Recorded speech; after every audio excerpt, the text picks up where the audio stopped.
That's not my bill. I said, I know for a fact I had like 3 whiskey sours. You had a drink. I think I bought one other. So it should be like around $100. The guy's like, well, this is the card that was there. And I go, you need to look again. Comes back about 5 minutes later. He's like, yeah, I made a mistake. Oh, that's good. Thank God. But actually, when I first saw it, I was like, damn, you good. Thirsty little mother. I would not do that to you, knowing that. That would whoop my ass. Yeah, and it was actually my bill. Right. You know, out of pocket. Yeah, well, I would have to answer you, or maybe that. And, yeah, I don't want to do it now. It's a tax write-off. It's fine. You will fear me. Hey, it was worth it. That's all you gotta say. It was worth it. Get these cool challenge coins I got. You got the 2022 one for me, please? Please. All right. So you're gonna have to shut the dogs up. Fuck. Good luck there. That's Liam. DD, screw them. Oh, You know what? ones. Go shove that up your butthole. Yeah. These are our co-logoed. Oh, no, that one. Not that cool. Okay, you're fine then.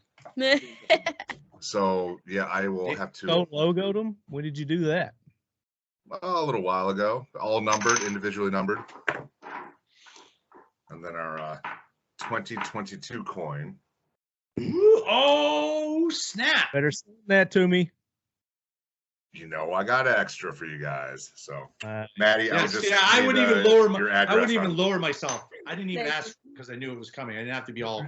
Yep, Tom knew. So did Maddie, and Marty. You should know as well.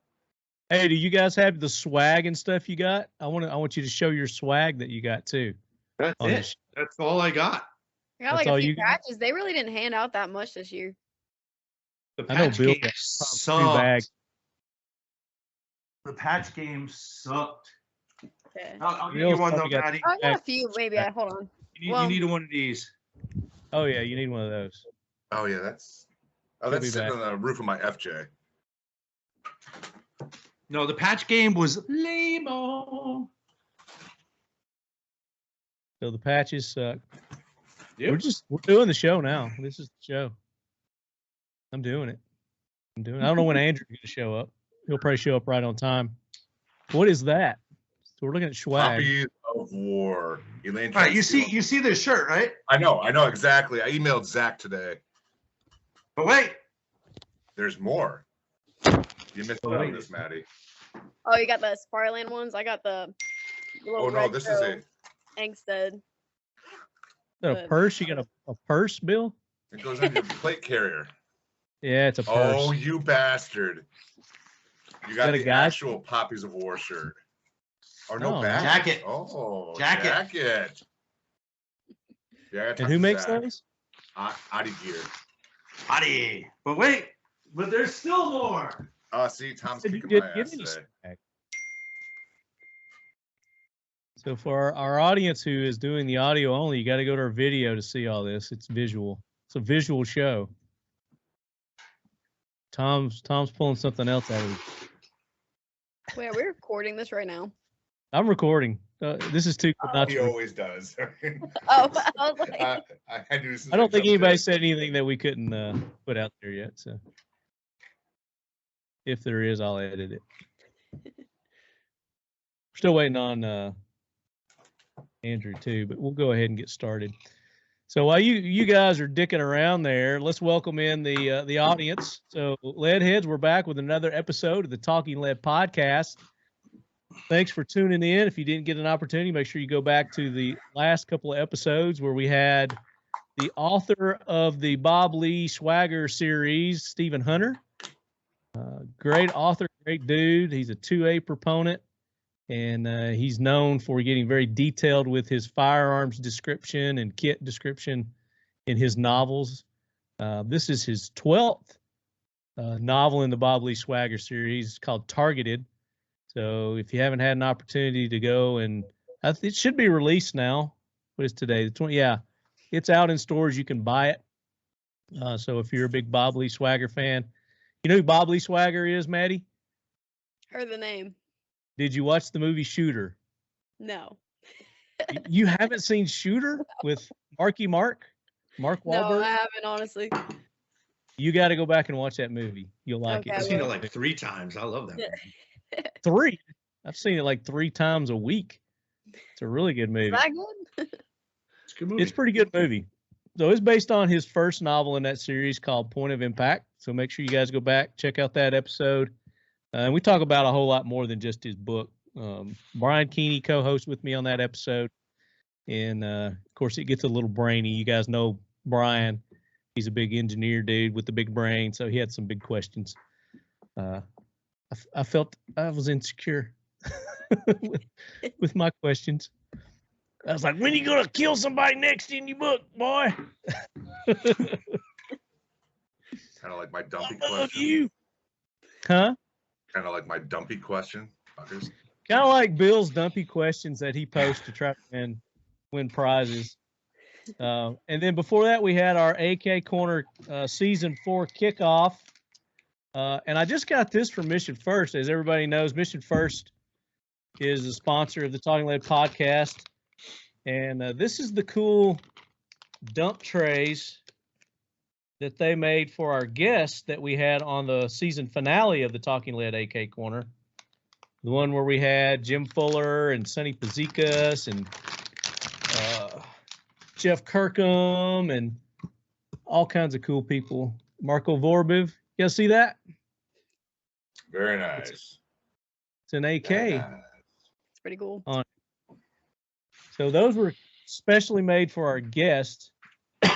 But if you want one like that, Mission First can do anything on these dump trays.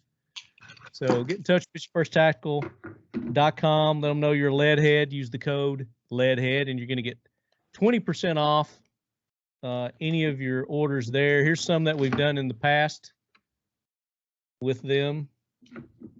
And Maddie, these make good armorer's trays too, or gunsmithing trays. So when you're cleaning your guns and stuff, Yeah. put Good your size parts. too. Wait, you have to clean your guns? I clean my guns Huh? like occasionally. If you shoot that corrosive ammo in AKs, yeah, you want to do that. Here's one we did with Billdo for the Feds and the FLIOA conference this year. Got any extras, those? Do I have any extras of these? No. Yeah. Ah, shit. No, your girl Brenda took them all, so check with her if you want one of those. If you really need one, Bill, I'll give you mine and just hook me up with something different. That's fine. Oh, no, it's fine. I was just curious. He's trying to You get that got- America Challenge coin. Oh, so you'll give my stuff. You'll trade my swag away. I wasn't trying to trade shit. No. I was supposed to put you on mute when I said that. I'm sorry. So joining me this episode, and what we're going to be doing on this episode, if you saw our Instagram post, we're going to be talking about SHOT Show.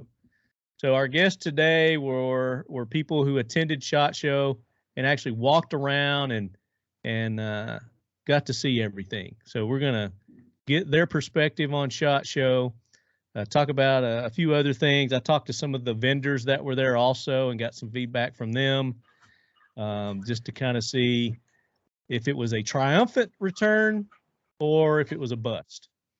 And we'll find out soon enough. But let me go around and introduce our guest. We've got one we're still waiting on. Maybe he'll jump in here in just a minute.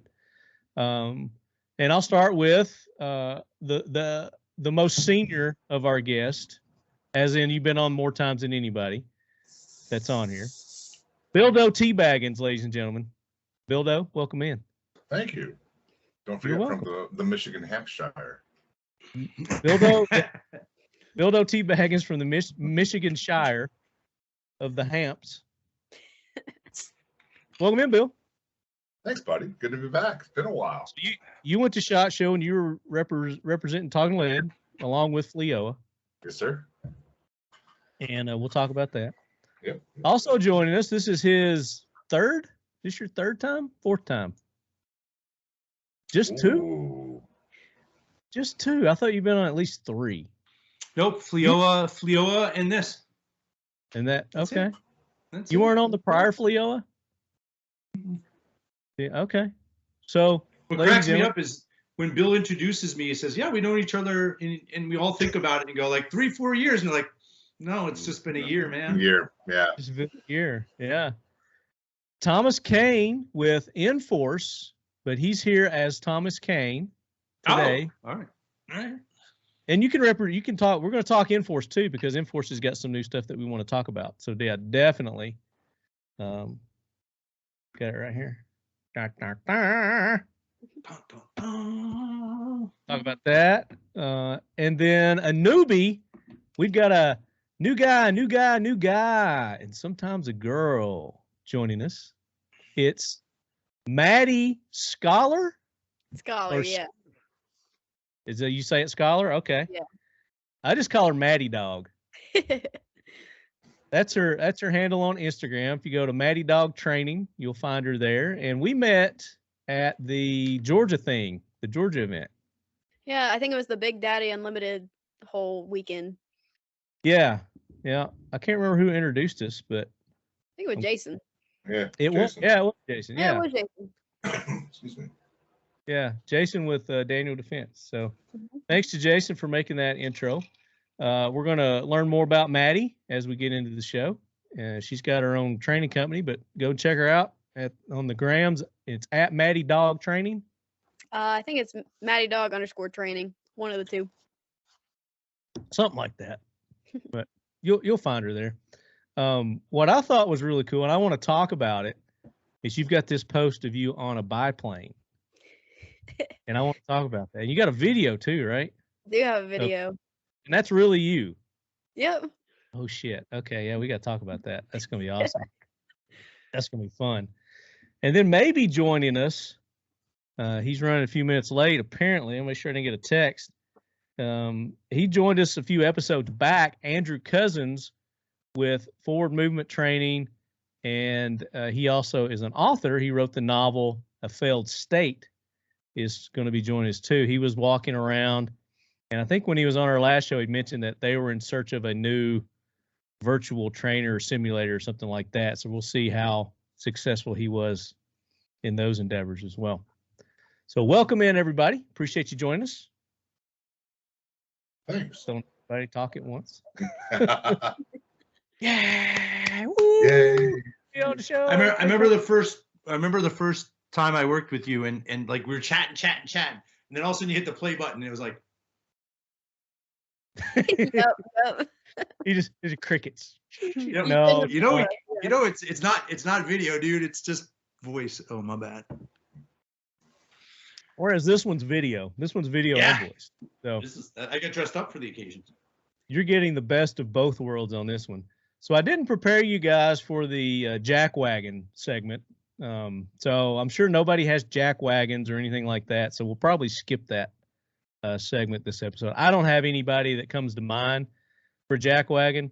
So Maddie, we do this segment. It's called the planes and trains, which, you know, with your plane thing made me think of it. But it's where we call out on the jack wagon train is stupid people, idiots, people we disagree with, point of views maybe we disagree with, or maybe you just had a bad experience with Kroger. Who knows? You know.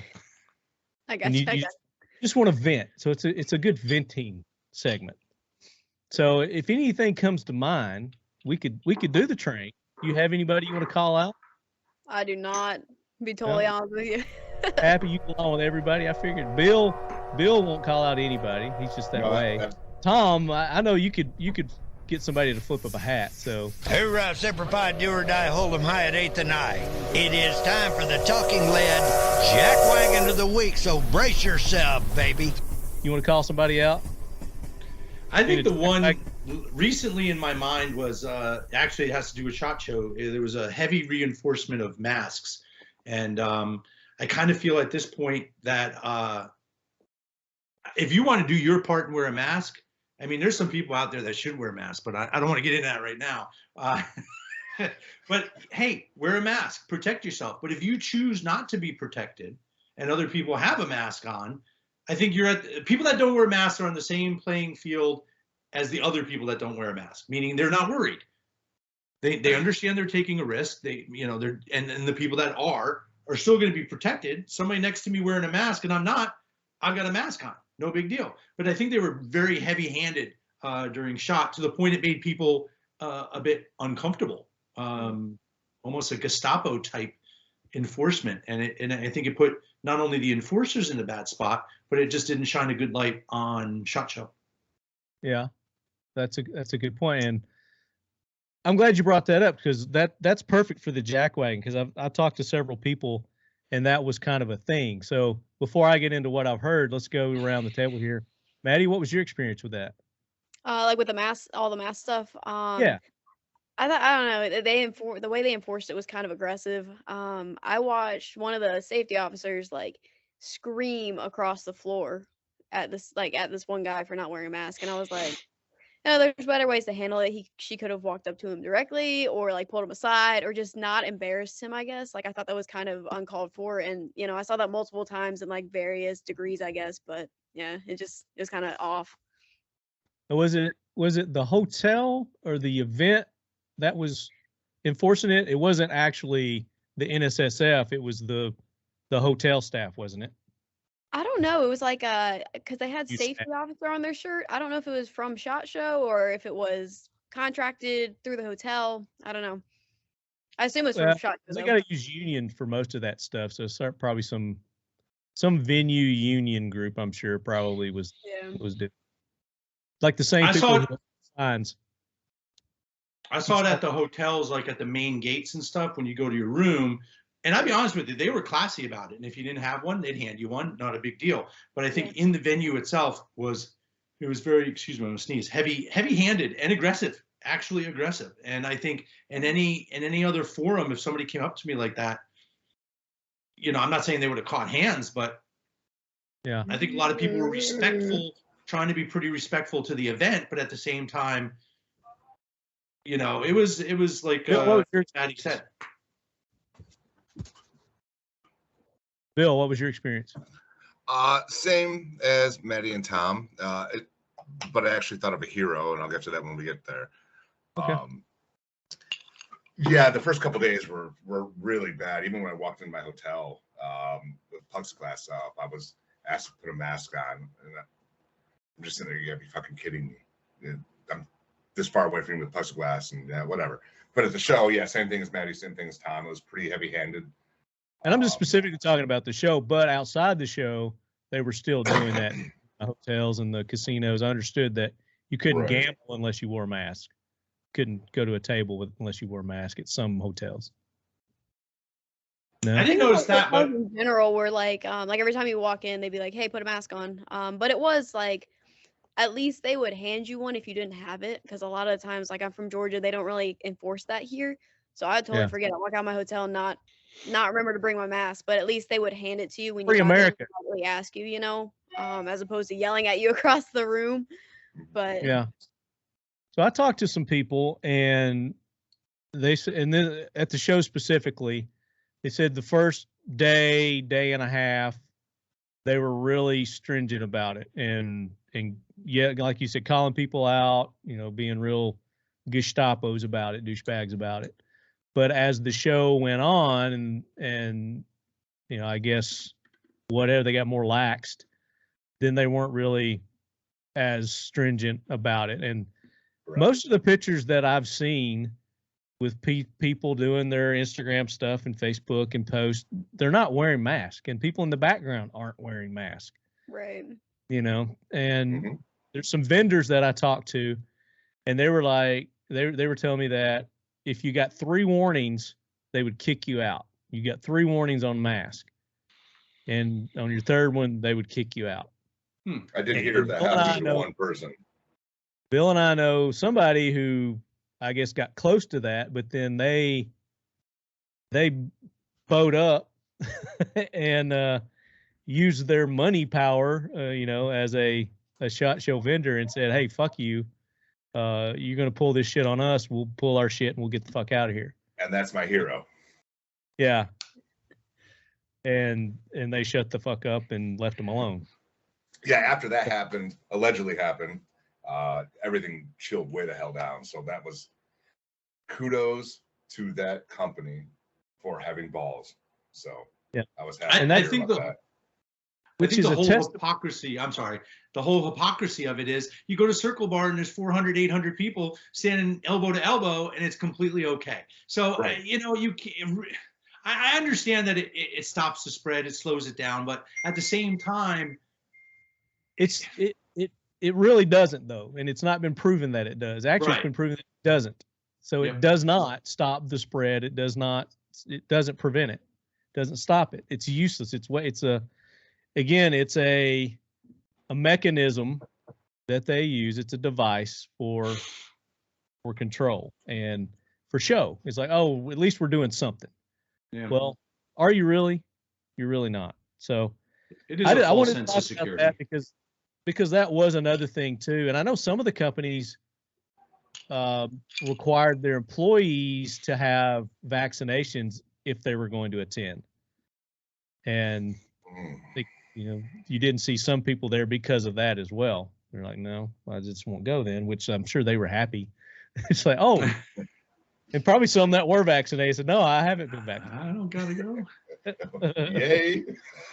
I can't mention any names, but I know somebody that's involved in a larger company that did not go based on not getting vaccinated. Yeah. So I know that firsthand, like not through the grapevine, like one-to-one from his mouth to my ears. So that's a tough one. Yep.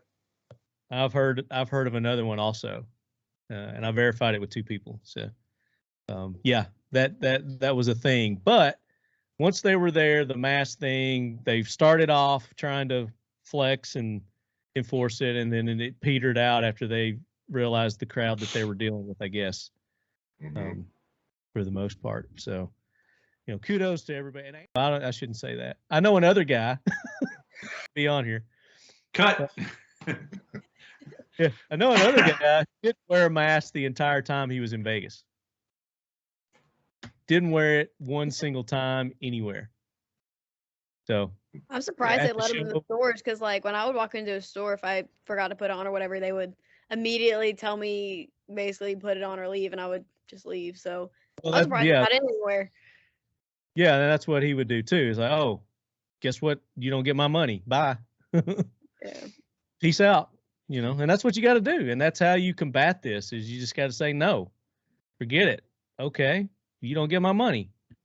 How about that for a trade?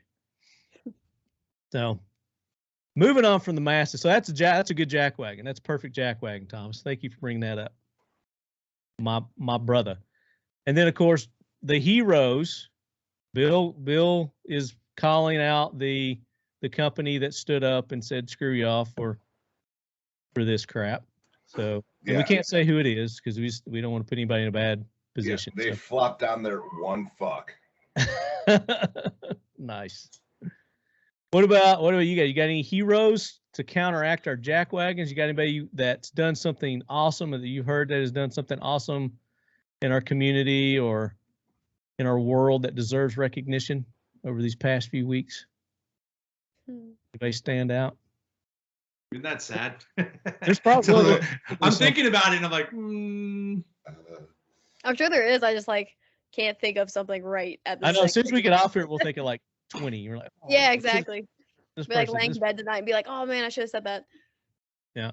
But if you leadheads, you listeners have a jackwagon, you've got a Leadhead Brigade hero, somebody that deserves recognition, that's not getting it, maybe due to the way the world is these days with our liberal media and it just doesn't fit their agenda, we will honor them here. So shoot me an email, talkingled@gmail.com, and let me know who your jackwagon is. If you got jackwagons, somebody that needs to be taken care of, dealt with by the gunny, or we need to put them on Lead Force One and honor them and give them a ride around in Lead Force One as our Leadhead Brigade heroes. Talkingled@gmail.com. Send it to me. So SHOT Show, the show itself. But first, let's do this. Let's talk about some backgrounds here. So Maddie, this is your first time on the show, new to our listeners. Tell everybody about Maddy Scholar. Yeah, so I started the company Maddy Dawg Training after a few years of doing full-time firearms instruction over at Sharpshooters USA, and it's near Atlanta, Georgia. It's in Alpharetta. So I worked full-time for them for a while, then ended up opening up my own company. Pretty much now I travel all over the country, take other instructor training courses, as well as occasionally teach in other states and stuff like that. Been getting a lot into competition shooting lately, but mostly I've been teaching like performance pistol, self-defense stuff, things along that line. And I have a lot of extreme hobbies, like you were saying earlier, like Yeah. the whole riding on top of a plane thing with no parachute or anything attached. That is definitely 100% real. That's Came from, nuts. yeah. So How did that's you a get little into that? What possessed you to get on top of a biplane, a plane that was made I 50 think it years was ago? I think it was a 40s or 60s, one of the two. I forget which year they told me it was.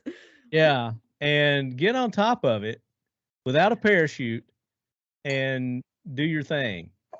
What So were ever you doing ever there to begin? well, I guess long backstory on that. Like ever since I was like 15, I was always really involved in like extreme sports.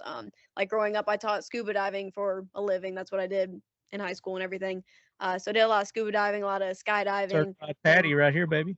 Hey, and then did a lot of like bull riding and rodeo, cage fighting, stuff like that. So I grew up doing those things, and then later on in life, it became more of a full-time shooting thing. But that pass of extreme sports type things never really left me. So anytime I get the chance to do something kind of out of the ordinary, I definitely take the opportunity to do it. Did you say bullfighting? Bull riding. Bull riding. Okay, so Bull you weren't riding. doing the capes and the No. Too short for that. matador. Maddie the matador. I'm completely unimpressed. Whatever. You wrote it. That's the easy part. Fighting one's the hard part. So were you on the PBR?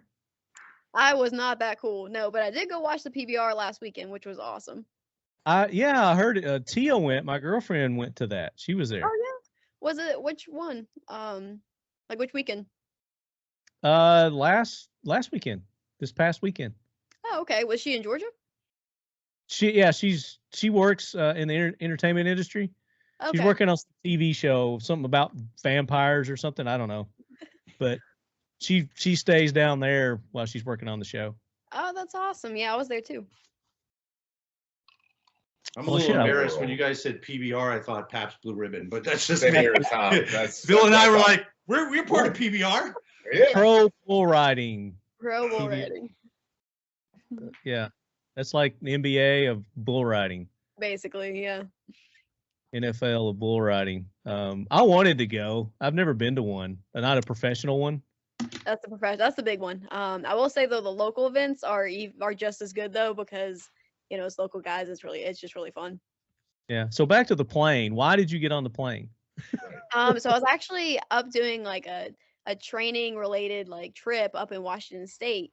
Washington State is one of the only places in the world that you can actually wing walk without owning your own plane and doing it yourself, basically. So called them up and I was like, hey, like I saw you guys on the internet, like what do you have to do to get on the plane, basically? And they were like, well, come take this. I think it was like an 8-hour course. I basically drove up to next to the border of Canada, took this 8-hour course on basically how to walk up and down the plane without falling. Then we went up there, did our thing, and then came back down, and it was really cool because I got to see like from like the outside of an airplane standing up the Canadian border, like this huge lake. It was a beautiful view. I will say though, that is one of the few times in my life that I was like, man, I might be making a bad decision right now. You can do that from the inside of an airplane. Not as cool though. It's definitely not the same. So they just let anybody do this? You paid them money? I did pay them money, but they kind of asked my background. They were like, well, what's your background? I was like, okay, skydiving, things like that. So they knew that I kind of, at least could handle myself in those kind of situations. But from my understanding, they let pretty much whoever wants to pay them do it. But I mean, there's like not that skydiving, but without a parachute.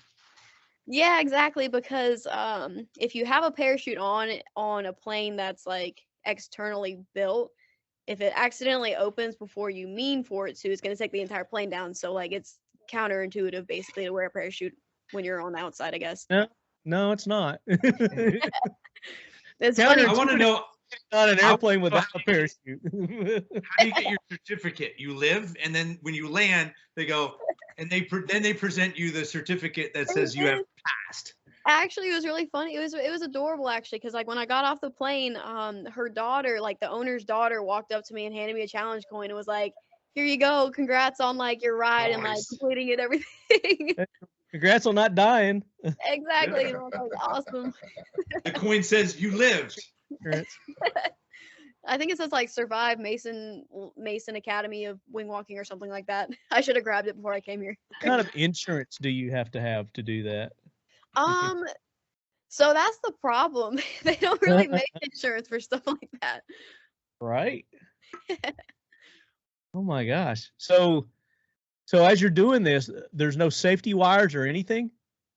Well, it's kind of funny because like, so for liability reasons, like they gave me this tiny little cable. It was like itty bitty. It was like the size of a pencil, and they were like, okay, clip this to this harness, and it's gonna go on like a bar on the wing of the plane, basically. And the cable was so small that if I had fallen, it literally wouldn't have done anything. And they were like, it's basically a liability thing, and a lot of people were asking for it, so we For went ahead show, and put it's it on like a there. mask. Yeah, I was like, sounds like you're masking a problem, but this is great. It's fine. Oh my gosh. So you've got a video of this. Where can people go see this video? I have a short version of the video on my Instagram page under my reels, but I'm thinking about eventually, you know, maybe putting it up on YouTube or something one day, because I have a full like 2-minute long video that's pretty cool. So Yeah, you should put that up. That's pretty cool. Yep, I want to watch it. I think that's probably one of the first things that I saw that you did. And in the video, I was like, is this her? Or is this somebody she knows? And then I saw a picture where you're up on top and you've got guns. You're holding ARs. Oh, yeah, that's a funny story too. So like my main sponsor in the range that I train at, like I mentioned earlier, was Sharpshooters USA, right? So when I went up there, they sponsored that trip. So I was wearing a sharpshooter's jacket, and when the guy was teaching me how to walk up this plane, he was like, "Hey, what's sharpshooters? What do you do for a living?" I was like, "Oh, I teach people how to shoot guns." And he was like, "No way. Can you please teach my sons how to at least like hold an AR properly and gun safety and stuff like that?" So we took like a momentary, like hour-long. Yeah, we took like an hour-long break from learning how to walk up the plane for me to teach his kids how to shoot ARs, basically. And so at the end of it, he was like, "Hey, would you mind taking a picture with like the guns on top of the plane?" I was like, "Of course I would." So Well, no, not really. Nah, yeah, after all of that, that's where I draw the line. That's awesome. No, it is. no, I'm not gonna do that. So I keep forgetting that I can share my screen. So we're gonna go to your. So this is Maddie's Instagrams right here. I'm gonna go down to that picture. So if you're listening, you're not watching the video. Go to our video. Oh, I missed it. I passed it. And Oh, in yeah. the middle. And here it is. This is the video of the picture. This is the video. Mhm. Holy Yeah, fuck crap. that. There's no Yeah. fuck that. So you see why I wanted to ask her about this, guys? Yep. That is you. That is me. Oh All my 115 pounds of me. God. What in the world? That That is is a- crazy. Firm hell no. And these people just like, you can go there and give them your money and go through their course, and they will let you do this. You can. Did you I ask them drove- how many people have died?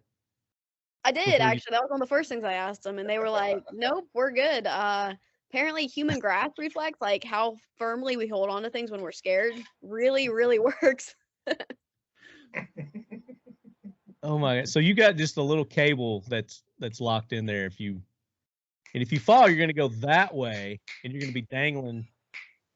Right. So the cable when you're walking up, that's that cable I was talking about. But when you actually stand on that little, I don't know what you would call it, that thing right there, That's- yeah. yeah. Then you can clip in. But you know, when you get off the plane and on the plane, it's a different story. So did you start off in the plane in the passenger seat and you crawled out and got on the bottom and then crawled up to the top? What were you saying shit the whole time? It was more of a prayer, but same thing, prayer? yeah. Holy shit. You were saying holy shit. Yeah, a little bit. Yeah, It was that funny would've because been like me. when you're on the ground and you're walking up the plane, you're like, okay, I got this. It's not that bad. And then when you get in the air, the wind is like 120 miles an hour. So you stick your hand up. The first thing that happens is your hand flies behind your head. You're like, oh no, this is not good. Yeah. And here's a If picture I- of you with the guns, huh? I was gonna say, if I ran that company and you said, "Hey, did anybody die?" I would just point to the pile of unpicked up certificates and go, "Maybe." Got a few unclaimed certificates here. A couple but, challenge coins left that people didn't come and get. Right, for insurance reasons, I can't disclose that information. Yep. And where is this located where you can go do this, Maddie? That is in Washington State.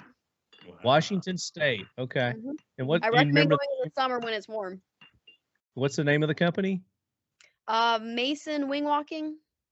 Mason Wing Walking. Okay. Mason, there's a second letter or a second name I can't remember. It's Mason School of Wing Walking or something like that. Why wouldn't you tag them in this post? I thought I did. I don't Maybe. see it. It's on the picture. No, it's not on the Yeah. picture. Oh well. I mean, tagged- hey, if they don't give you a discount, screw them, right? They don't. No, they were so nice. They were the nicest family here. I'll even look it up. Mason Lane Wing Walking. That's what it was. Shout out to them. They treated me so great. They were, I answered all my questions. Were super patient. Anything I needed, gave me snacks, which was great. And their kids. Were great too. Snacks are good. I love snacks. The snacks are good. So I know there's going to be some lead heads that are going to want to go do this.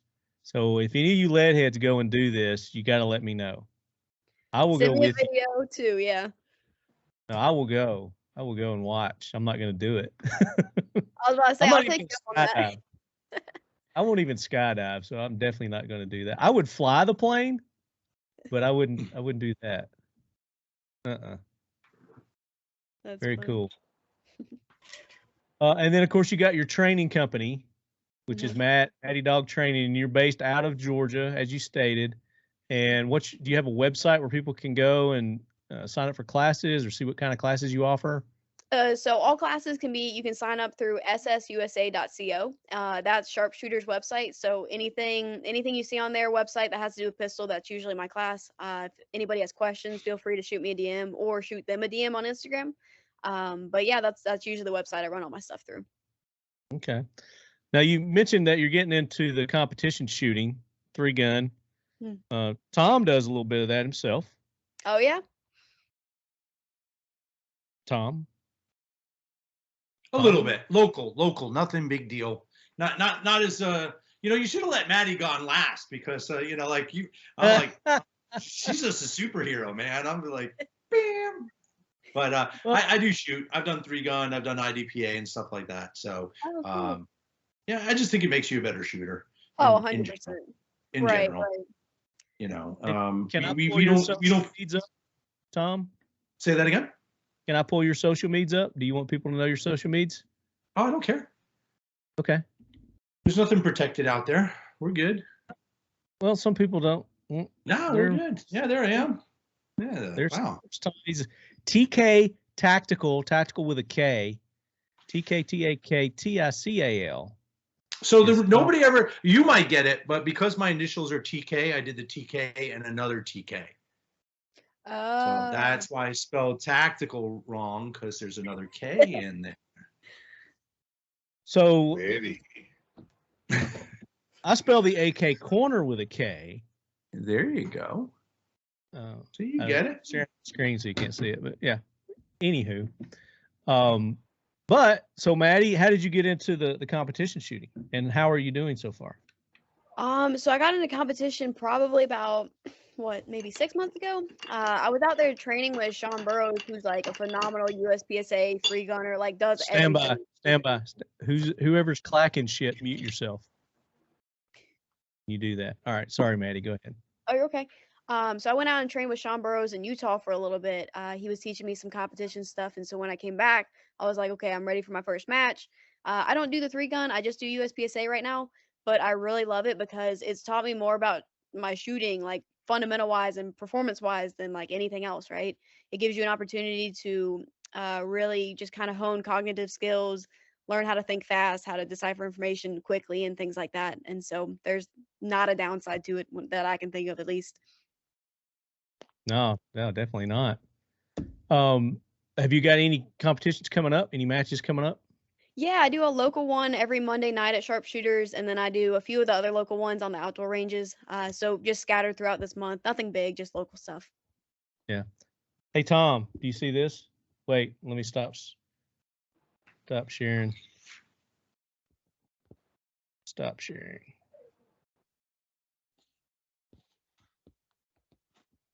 See I that? can't see that. No, it's far. Is that Mr. T on there? That's Mr. T. Do you see your patch? I just pulled up. Yeah. Yeah, I'm good friends with the guys over at Samson, so they're local to me. So, What's I was their like, time? Guys. What's Samson's time with Mr. T? Well, they did a patch that said, I pitied a fool to don't modify his tool or something like that on their patch. So you just had a picture of it up. So, yeah, so they ran with the Mr. T type thing, you know. So, because I'm in Massachusetts and New Hampshire is literally stone's throw away. So they're up in New Hampshire, so we became industry friends and friends. And there it is. Don't be a fool. Enhance your tool. Yeah. That's funny. Samson. Samson. And what do they do? They do customization? They do a lot of like bolt-on parts for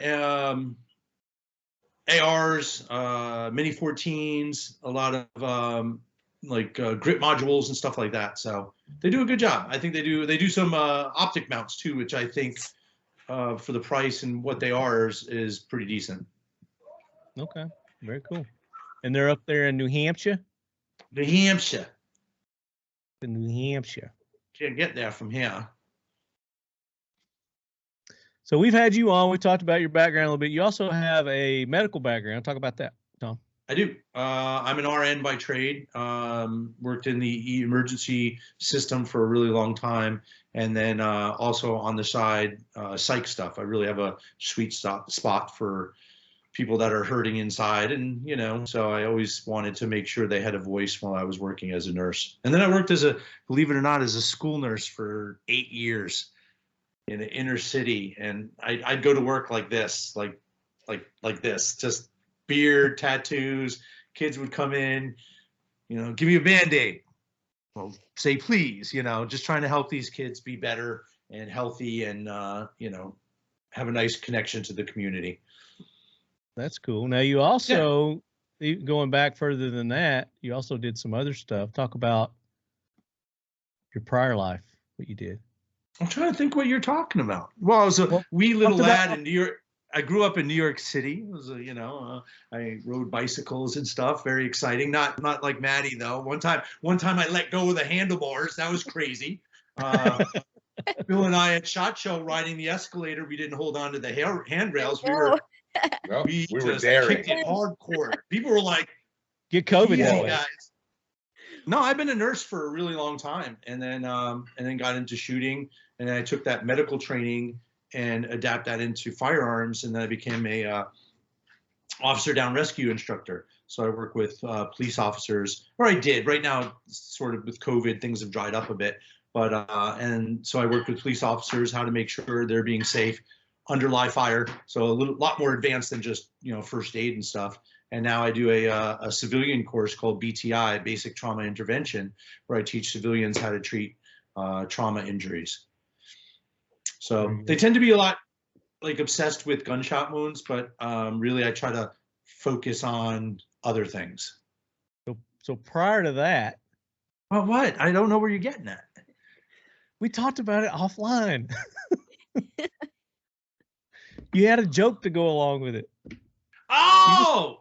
You just ruined the whole setup. Damn it. Oh yeah, I used to do sound engineering. I used to work with bands and stuff. I listen. I'm getting old and I've been drinking. So no, I used to do sound engineering, which was great. You know, so I worked with a lot of bands and stuff. And I was telling him how Michael Jackson, right before he died, was gonna redo a lot of the Elton John songs, which I thought was amazing. He was gonna do you know, that song "Don't Let Your Sun Go Down on Me." Crickets, man. Crickets. Oh, Maddie, you know, Michael Jackson. The only reason I'm laughing is because Lefty's laughing. She's like, yeah, Elton, not familiar. Did he work with? Wait, Matt, do you know who Michael Jackson is? Yes. Yeah. Do you know who Elton John is? Yeah. Okay. All right. Yeah.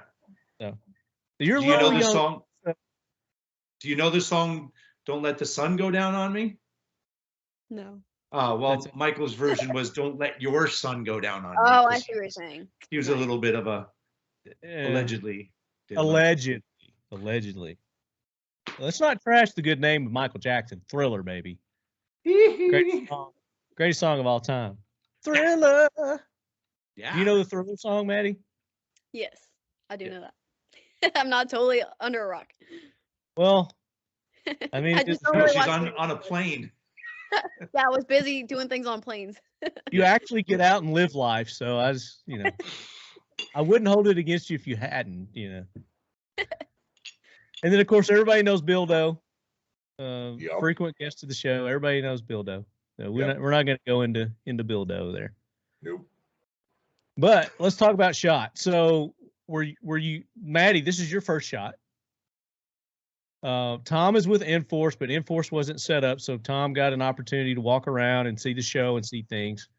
Bill was there repping Talking Lead and FLIOA, so he was around seeing everything. How many shot shows you been to, Tom? 5? How about you, Bill? 8 or 9. Okay. Yeah. And me too. And this is the first one, other than the one they canceled, that I haven't been to in like the last 10 years or whatever. So I missed it. I did miss it. I really, really had that urge that I wanted to go, but at the same time, I was like, I've got excuses to keep me from not going that are legit. So I think I'll cash those in. so I didn't go.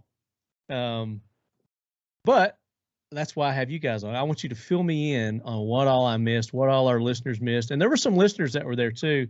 And I made a post, and some of them commented on the post. So we'll go to that a little bit later too and get their take on it too. But being your first SHOT Show, Maddie, and I know you've heard about it. People have talked about it. Did it live up to your expectations? So, I mean, it was honestly exactly what I figured it would be.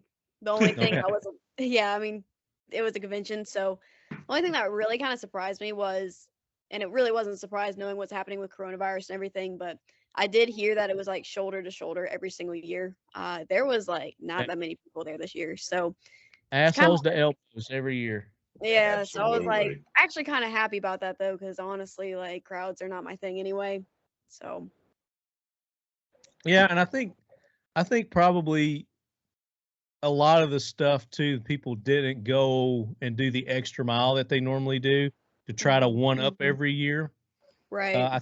I think that was probably, from what I've heard from people, I think that was probably missing this year also, the after parties and things like that. Because that's really the experience. It's not necessarily the show. It's everything that happens around the show is really what the excitement is, in my opinion. So I think SHOT Show is an experience. It's a 5-day experience that has Absolutely. multiple facets to it. It's the show itself, it's the after parties, it's seeing different things and people, and then underlying the bubbling underneath is Vegas. yeah. Oh, of course, yeah, Vegas Yeah. just adds to the whole thing. But the range day, did everybody go to range day? No, I didn't get to go. You didn't go? Why? I had You didn't to get teach that day. Teach. Yeah. Bill went. Did you go, Tom? No, didn't. All right, so Bill went to range day. That's like the kickoff to the SHOT Show. So talk about range day, Bill. Well, first chance Paris and I went to Daniel Defense's private range day. That was cool as hell. Saw Jake, Jason, all those guys. So that was cool. And then Chance dropped me off there. But range day was very quiet, very, very mellow. Not nearly as you said, the assholes to elbows that you and I are accustomed to walking through, except for the long range portion where I try to stop by Faxon and shoot their new 6.8 black. Couldn't get through there as usual, so that was difficult. But pretty tame.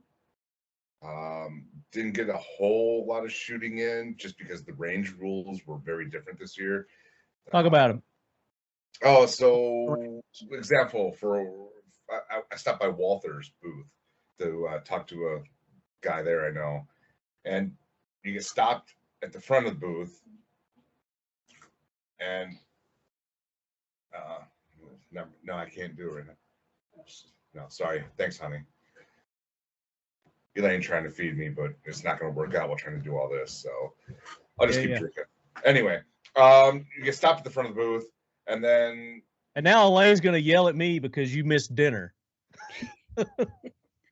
Oh, she'd yell at you regardless, dude. I mean, shit. I mean, she's looking forward to you coming back up. So get your ass up here, dude. You get stopped in front of the booth, and then at, let's say, Walther, you then, they've got 3 tables up front and range safety officers at each one. Once that table clears, then you get allowed to go up to that table, pick out a gun, get handed a magazine, and start shooting. As a RSO is just eye fucking you the whole time, like staying right next to you. So that was tedious. And there was another one. Did they have more RSOs than normal? Oh God, yes. I've never seen so many RSOs in all the years you and I have been going to range. Do you think that's because maybe there weren't as many people, so they weren't spread out as much? I think it was a new policy, a new safety policy, in my view, because I've never seen this many RSOs standing right at the line of fire ever before. So kudos, I'm all for a safe as a firearms instructor. I'm all cool with the safe line, but wow, it was tedious. There's another one I went to where you went to the main booth, then you went to a table midway to the tables where you got handed your magazines, then you went up to the final table and got to shoot. And again, RSO right there watching you the whole damn time. And then make sure clear and safe, as we typically do. Walk the mags. I took the empty mags and walked them back to the guys who were loading them, not making the dude from the company there with me do it, because that's just common courtesy. But yeah, it was tedious. And the one time I went up to Caltech, Chad just got blasted with people, so no time to talk with him or try shooting any of their stuff. I haven't had a chance to talk with Chad and the crew at Caltech yet to see how the show went for them, but we are going to get them on because they did release the P15, their new, their first striker fire 9mm pistol, and it's supposedly the lightest on the market right now. Lightest. Bless you. Dude, mute yourself when you do that. I tried to. How rude. The disrespect. But we're going to have them on to talk about that, and I wish you would have got to shoot it, but I dry fired it at the booth, and it is impressive for a 5.5 pound. That does not feel like a 5.5 pound based on however they engineered that thing. It is really damn crisp and clear. I thought it was under it feels 5. Well, it feels under 5.5. That's how they engineered it. It is a 5.5, but once you start drawing it back, and there's not a lot to it, it breaks like a 2.5, 3 pound. It was impressive. Let's see. Let's just see what they say it weighs here. So I'm going to their website now. Why don't I just share this with everyone? Wish there was a quicker way to share my screen. So there it is, the P15. Yeah, right? Pretty sexy. Mm-hmm. Pretty sexy. There's P15. They've also got an all-metal version of this too, which is their first also all-metal pistol. And it's got wood grips. They've got some pictures of it on their social medias. High vis, double stack. Here we go. Here's the specs. It's 14 ounces, dude. Where do you get 5 pounds? I'm talking the trigger pull, you jackass. Trigger pull. Trigger pull's 5 pounds. I'm like, fuck, that's a high point. 5.5, whatever. 15 plus 1, which I'm sure they'll have extensions and stuff like that. 5-inch height. Width is, I think it's the thinnest too. It is. They advertise it as the thinnest. So I'm excited to try that one out. Looking forward to getting my copy of that one. But so you didn't get an opportunity. You're at the range. The range officers, you're saying, seem to be plentiful. Were they douchebags, or were they just standing there watching? Just standing there watching. They weren't horrible. Okay. Just very observant and on top of shit. As far as the crowd goes, a lot thinner. I heard people were telling me that you could actually do your recordings and social media stuff because it wasn't, like the constant pop, pop, pop, pop, pop, pop. Yeah, like absolutely accurate. Correct. Like the war that's getting ready to happen over in Czechoslovakia, So Yes. would you agree with that? I completely agree with that.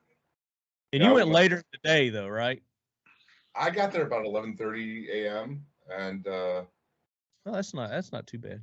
No, and then ran into Curtis, and we went over to Berga 9, and was able to record him, help him out with his stuff, and it was super easy peasy. I mean, we just waltzed in and did our thing and waltzed out. Cool. It was no problem. Waltz in, waltz out. Yeah. So that's something you got to do next time, Eddie. You got to go to range day. Range day Right. is my favorite part of the whole thing. I could do that and just be done and not do the rest of the week. Yeah, definitely plan that in next time. And do some of the other range days because normally, well, not normally, but in the past, Antiris has had their range day. They didn't do theirs this year. Correct. So we usually get like 2 or 3 range days in while we're there. And that's really cool. Like Daniel Defense will have theirs. There's other companies that have their own private range days. Like throughout SHOT Show, basically.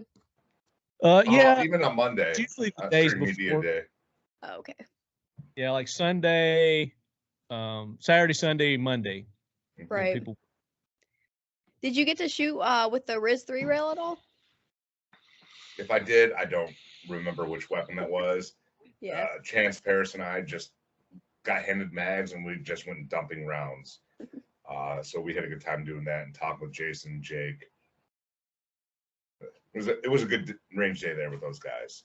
What Maddie's talking about, Daniel Defense has a new rail out. It's called the R3, and it should be out any time now. But they've got the DDM4's got a whole new lower and everything, completely ambi lower with their new R3 rail on it. Pretty cool stuff. Yeah, it's a badass rail. And they've got some other stuff too that I guess they didn't release that yet at SHOT, did they? That we can't talk. No, we can't talk about it. No. Okay. You probably know what it is, don't you, Maddie? Yeah, yeah. Tom has got no goddamn clue, so he's just drooling there going, or do you, Tom? Sorry, Tom. So that was range day. So basically uneventful. Nothing else to add range day? Nothing worth mentioning? No.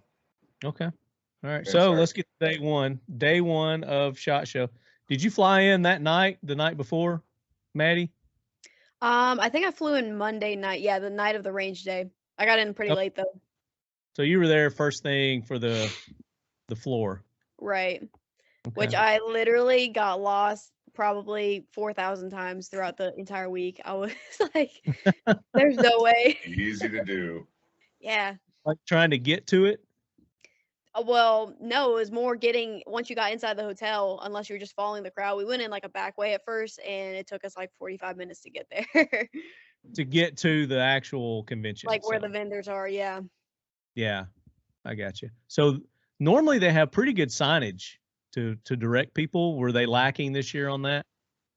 I don't know how it was last year, but I think they were lacking this year because yeah, it was really hard to find. Yeah. Damn, Tom. I think the signs were one row off. I don't know. I'd go down like it was like 8117 and I'd be in the 82 row.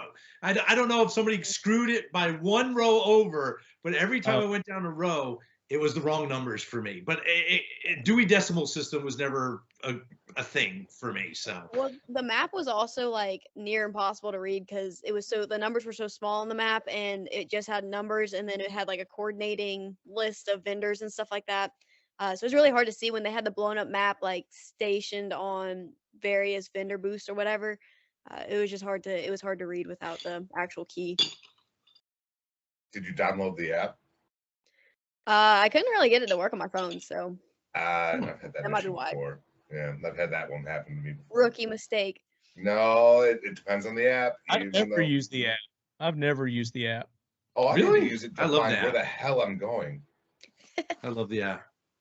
I get they have a map, an actual printed map that you can get, and that's what I use. I always use that. But another thing is the Caesars was new this year. They had the expansion over to Caesars, and some of the people that used to be in the old had moved over there. And I talked to some of the people that had moved over, and they were saying that the traffic there was dismal. Yeah, doesn't surprise me because it was the hardest place to find, I think, out of the entire map.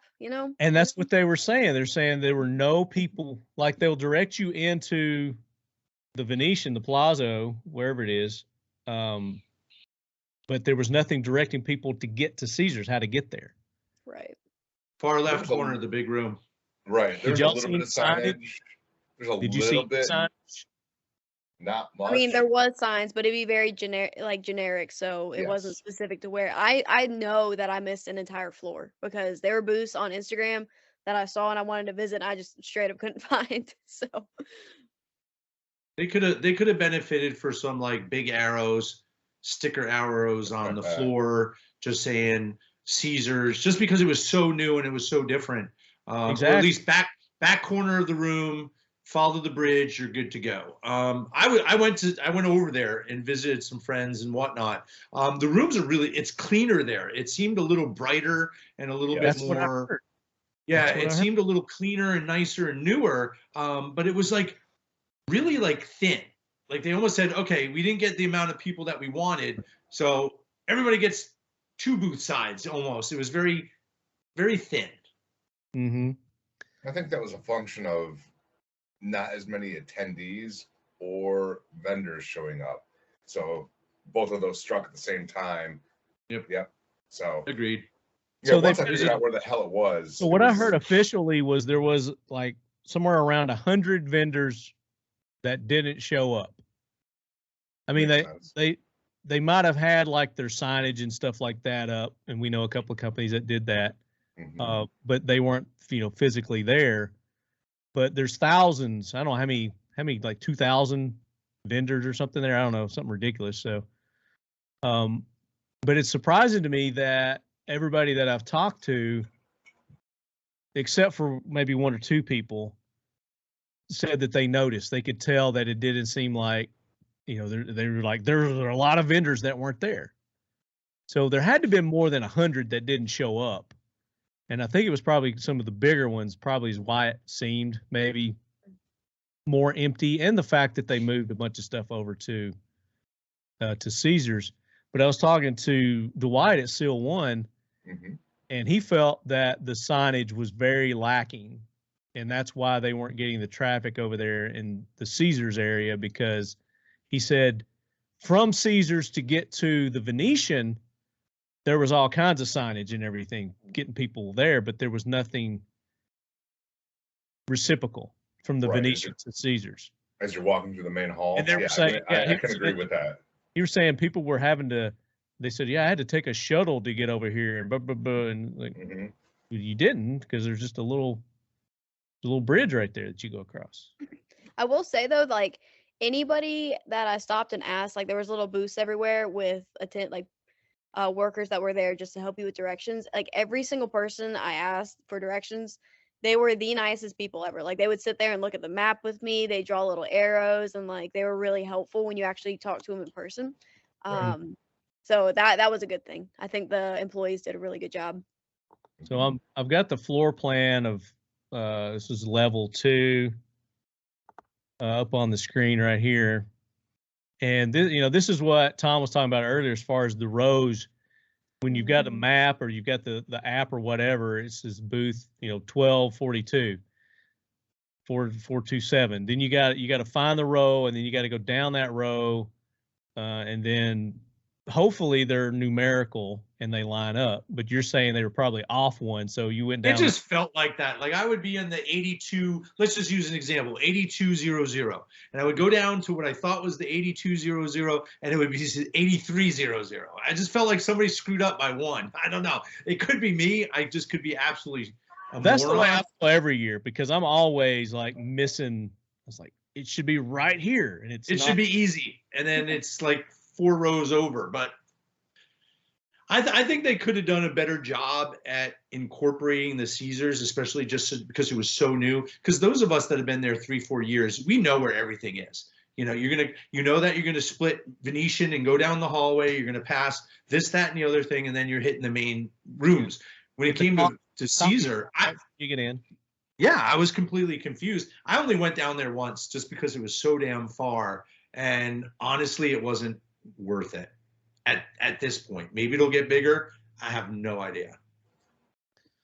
Well, it remains to be seen. But Nope. And they moved the media, I think, up a level too from where it normally was. Did you go to the media room at all, Bill? No, I didn't even stop in. I never stop in media. Well, I like to go up there just to see everybody, say hey, and sometimes they have some free swag and stuff too. Food, drinks. You can go up there and get drinks and all kinds of stuff. So yeah, you can do that. I guess last SHOT Show I was at in 2020, I went up there, but generally I kind of bypassed that one. I'm more interested about the vendors and exhibitors than media part. I have a question for your listeners. Anybody feel like it was too hot in there? I felt like either I was menopausal or that they didn't turn on the air conditioning, because I was sweating balls the whole. Well, I could have been menopausal too, but no offense to our menopausal women listeners, but God bless you. It just felt like I was just always warm. How dare you? Whole time. No idea what they're going through. Yeah, I don't. I mean, that's what exercise does.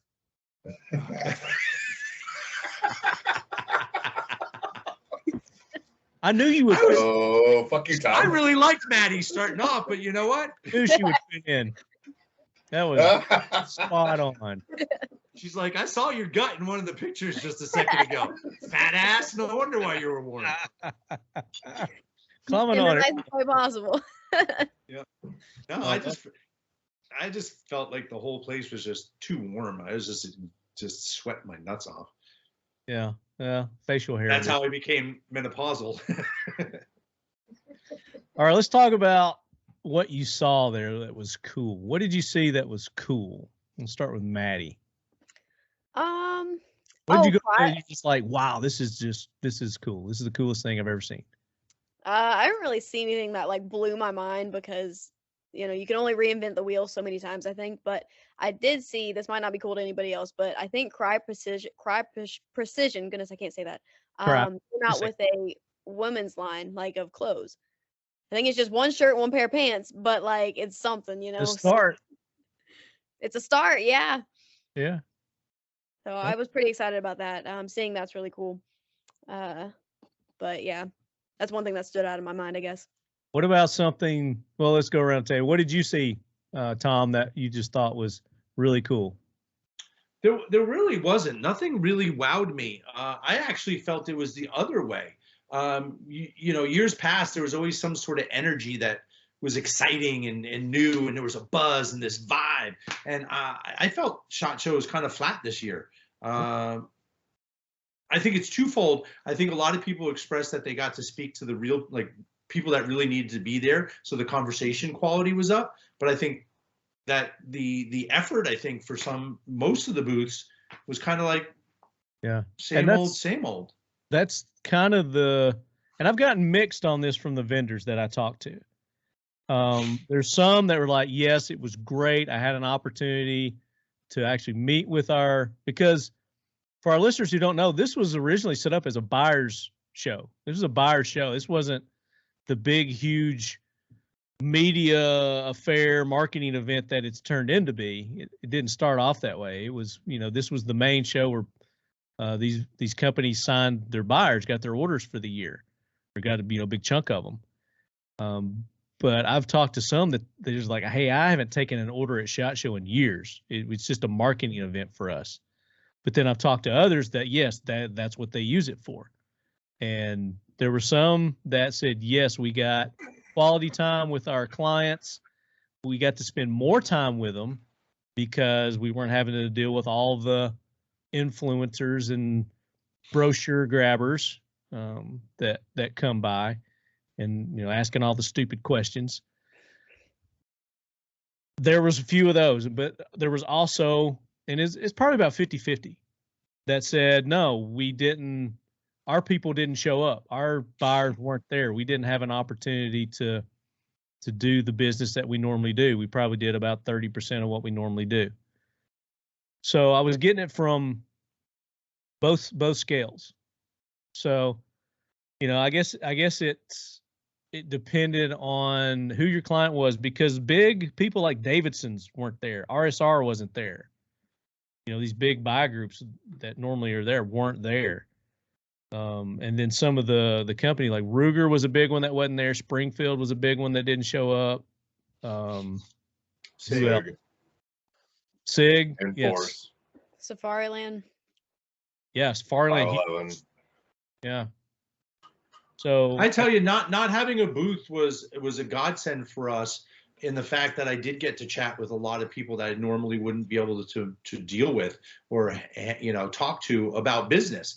And strangely, even if they had a booth, they had time to talk, which was, it wasn't like I was being a pain in the ass to them.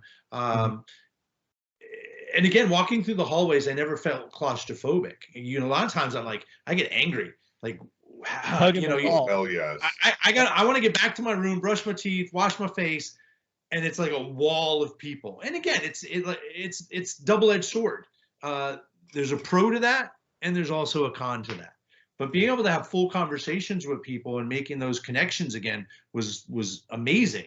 And I think INFORCE, again, I'm Tom Kane, but also INFORCE as well. Sure. We enjoyed being manufacturers and talking with our customers and people that we work with in the industry and having a full conversation. I think that part of it was spot on. Yeah, it was really cool too, because I didn't go there expecting to be able to talk to the owners of certain companies, like bigger companies or whatever. Almost every single booth I went to, I either met the owner or their main manager. So I thought that was pretty incredible. Yeah. Yeah, that was definitely a benefit. So that was a pro that I was hearing from a lot of the vendors that were there, is that they got to actually talk to their clients, the people that actually buy their stuff and resell it to lay people like myself and Billdo. So what about you, Bill? We didn't talk about you. What'd you see? Excuse me. Oh my. The Burger 9, Turkish pistol being imported by Ken down in Findlay, Ohio. That thing was kind of badass to shoot. That's the one pistol I really wanted to shoot. Got some trigger time with that. Was tack driving the full frame easily. So looking forward to seeing that come out. That was a really nice gun. God, the guys at AccuFire, their Gen 2 Incindus, holy shit, that will be badass. Along with their rifle, red dot, with a solar panel on it. And their Tell us about the Gen 2. What's going to make it badass? 10 times better than the Incindus original one, and I love the Incindus. That thing is a game changer for me. Better color palettes, better resolution, Wi-Fi capability, recording, external battery capability. Yeah. They only had 3 of these prototypes there. They're not even rifle rated yet, but sitting there with Jason and Brandon, fucking badass. These guys are making a run at some of the bigger ones out there, and super proud of those guys. And it was awesome. Had a great time standing in the booth with them. And as you talk about Caesars being somewhat lame and toned down as far as attendance, AccuFire was just getting pounded every time I read. What's that? They were at Caesars? They were in Caesars, yeah. And those guys were nonstop busy as hell. But so their stuff that's coming out is fantastic. Vertex came out with a new line. So Maddie, you may want to look at those. They have a women's line, and I'm a huge Vertex fan, as most should know. I've been great friends with those guys for a long time. And some of their, oh hell, what was the name of their stuff? Hold on here. Vertex? Yes, sir. Let me pull up their website here. That's not, they don't do tax technology. What's that? That's the wrong website. Where is it? The Delta LT lightweight tactical pants, the Firebase hoodie full zip, Integrity P and Plus P jackets vests, and their Unity runners clutch. I love Vertex, so they've got some fantastic stuff that has just come out, and they're branching into the Overland community because it overlaps with the 2A community. Really, really like what I saw at Vertex. Is this some of their new stuff here? New arrivals? Talking about? And Tom and I are both Vertex bag fans, so. You're going to say bag fags. I know what you're going to say. Yeah. Hold on. Let me get you the Ear link. queers. Women's. There you go, Maddie. There we It's go. good stuff. It's good stuff. I've been wearing them for like 3, 4, or 5 years now. Just everything that comes out of their shop is just. Yeah. Hey, if they make women's tack pants that are like actually, functional, that'd be amazing. Because I wear Pranas like pretty much every single day, but they're really the only tack pants that I can find that I really like. Have you tried First Tactical? First Tactical makes a really nice women's tack pant. Do they? I've tried a lot of their like outer shell jackets and stuff like that, but I've never tried their pants, so I'll have to order some. Yeah, Tia has a couple of pair that she really likes them. Yeah. I was actually going to do a video about that soon, actually. I think Prana was rock climbing gear to start off with. They still are. I used to rock climb, so big time. So that's where Prana got its start. I'm So sorry. did Arc'teryx, North Face, all those companies until they went military. They were selling stuff to dreadlocked hippie hiker tree huggers. Yeah, tree hugging rock climbers. I shit you not. And Arc'teryx was like one of the first ones that said, you know what? I think we can do something in the military line, and they went bananas with their leaf and all that. I got Arc'teryx charging up for it. Oh shit! Yeah. $800 for a jacket. No shit. Better come with a hose. Yeah. What were you gonna say, Maddie? I'm surprised Prana doesn't make military stuff by now, because I know almost every single female instructor in the firearms industry wears strictly Prana because they're comfortable and they actually like fit you well instead of being like, look like a dude or have really tight pants or whatever. I was actually gonna make a video about this soon, because I've tried probably 50 different brands of pants and had no luck except for Prana. Well, if you need a hook at Vertex, please let me know. I know those guys well. They're good. We need to hook her up with First Tactical, Bill. Yeah, I know both very, very well. Cool. Yeah. Hook her up with First Tactical. So that was everything you saw that was cool. So what about something that maybe you looked at it and you're like, what the hell were they thinking? Oh, got one. Boom. Okay. Because of your damn media badge, which was awesome, I got pulled aside by a really nice guy, but he goes, what do you think about bio access grips for firearms? You either love them or you hate them. Oh, You say stupidest idea ever. I twitched hard. You want to punch him in the head? No, I listened to the spiel. I understood where they're going with it. I got it. You didn't represent me accurately then. Well, no, I didn't say that. I got where they're going with it, but the third failsafe is a key to unlock the Third failsafe. You're fucked then. I mean, if you get to that point, you're fucked. Third failsafe. Oh my God. Yeah. The first was your thumb. The second was some RIF ring or bracelet. Well, if you're wearing a bracelet, what do you got to do? Put it around the front of your grip to open it up? No, we're going to come out with a ring. And can I put Hello Kitty on it? And Yeah, I have visions of somebody removing my eyeball for the retina scan. exactly. Access. Like, how come you're eyeless? Well, it's a good story. See, I have this retina scan on my grip that releases my. The guy attacked me, ripped my eyeball out, and then shot me with the gun. runs a blood scan, it pricks you. Runs a blood scan. Yeah, and if that fails, he's got to pull the key from your dead fingers, you know, or keychain or whatever. Like, wait, don't shoot me yet. Wait. Yeah, I got it, but I was like, ooh, Dude, I cannot remember my passcode with you stressing me out right now.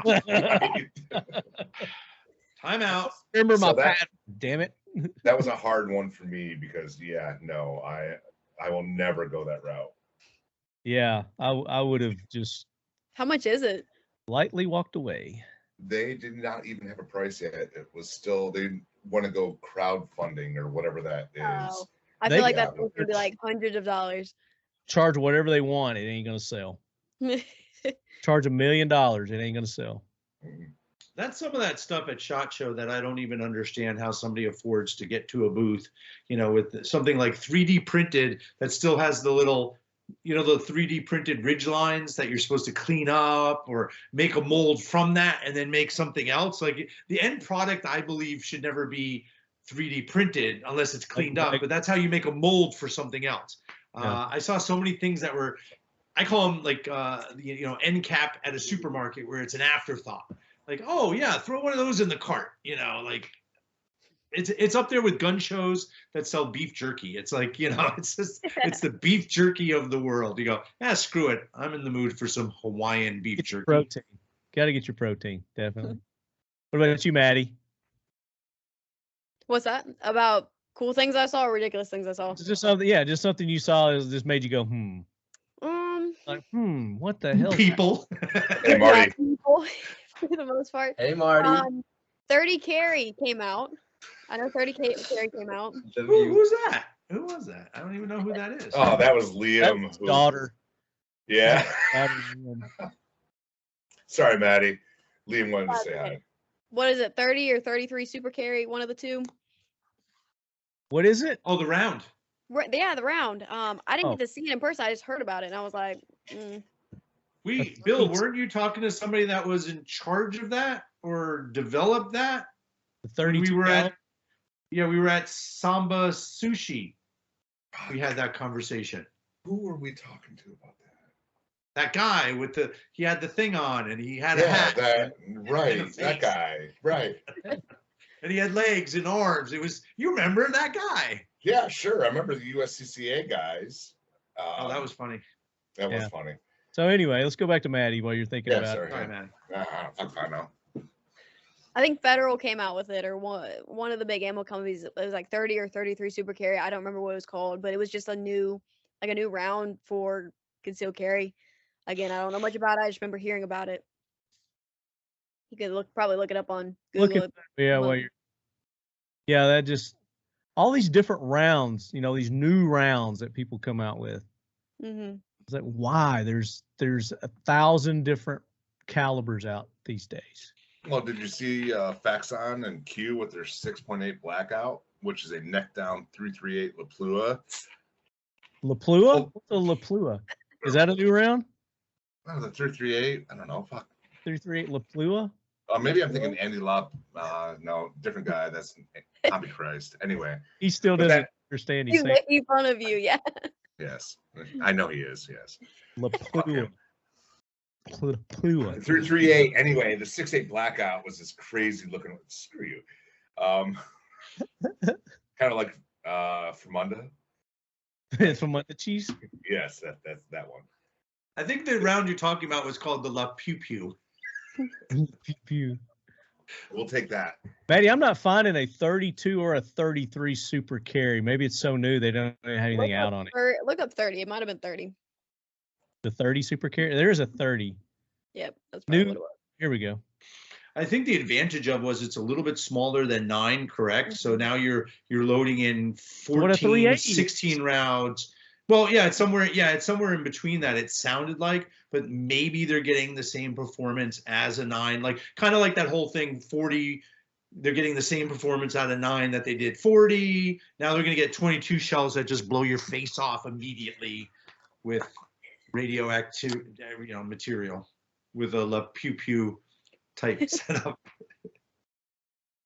So I for some reason I'm locked up here, but breach brain, talking like Bill now. Breach bang clear. Yep. New caliber, new guns, 30 super carry. Maybe the biggest shot announcement so far has been that of 2 new guns designed to use a brand spanking new caliber, a Nighthawk 1911 and a Smith & Wesson Shield EZ chambered in something called 30 super carry, which is already being referred to as 30SC. And my page is locked up and I can't go past that. So there it is. That's the one you're talking about, I guess. Yep, that's it. Like I Okay. said, Bill and I talked to somebody about it that may have been involved in that or was very aware or something. And it seemed like you said, like 380 is to 9mm, it falls somewhere in between there. But I think the big catch was some sort of good velocity out of it, but more rounds per magazine. But at this point in technology and development of bullets and guns, is that going to make that big of a difference on whether I'm going to be able to stop a threat that's attacking me or not, or knocking down a target, or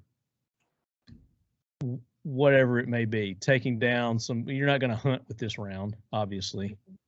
It's going to be, it's a defensive round. Let's face it. It's a defensive round is what it is. Yeah. So you're going to be able to get more bullets that perform the same as a 9mm. Is that what they're saying, basically? I think that's the premise of it. Yeah. Yeah. Okay. Get a mag. So some would argue just get better training. Maybe. But I've always had the argument, and I'm probably gonna get shit on for this one, but everybody's stopping power. But you put a 45 in some people's hands that don't train off the couch, and they're gonna miss 10 times. And then people say, well, my wife carries a 22, and people say, but if she can put 10 rounds in an 8x10 shot, I don't want to get shot by a 22. I don't want to get shot by a pellet gun. I mean, let's be honest, they all freaking hurt. Does that take the wind out of somebody's sails? Tom, I flinch at a Nerf gun being shot at me. Mm-hmm. So can I tell a quick story? I just got involved in airsoft, and I don't know a lot about airsoft. So my son and I are out back with some of Sig Sauer's airsoft. And my son's probably 30 yards away, and I lit him up because I was thinking it's airsoft. Oh, I hit him in his leg, and God bless the little guy, but I looked, he had shorts on, and he had one of those bruises that was bleeding around the outside of it. Like, go call your mom. I'm gonna just go to the doghouse right now. But again, So here's a write-up from American Rifleman. This page is working. The other page wasn't working. The 30 Super Carry is loaded with a .312 projectile, smaller in diameter than the popular 9mm Luger and the 380 ACP. Because of this reduced size, double-stack pistol magazines built to accommodate 9mm Luger cartridges can carry 2 more rounds of 30 Super Carry in the same spacing, giving handgunners more rounds without needing more space. Single stack magazines gain an extra round over 9mm Luger. So I feel like this is to one up the 365 or something like that. When that came out, everybody freaked out. Maybe this is their counter to it. So you're getting a muzzle velocity of 1,250 feet per second, 347 foot-pounds of energy at the muzzle, far more than the Federal 99 grain 380 ACP, which produces 223 foot-pounds at the muzzle. In fact, it's almost on par with the 124 grain 9mm Luger HST load, which produces 364. But again, you can get mag extension. Anyway. How about a reload? Yeah. Practice your reloads. I don't know. I mean, I'm all for technology and innovation and progressing. And, maybe this falls in that category to me, but at some point you got to say enough's enough on this. Let's start putting our efforts toward something else. maybe a different kind of projectile. I don't know. So, I'm not excited about that. And I agree with Maddie on her assessment that this is probably one of those things that make you go,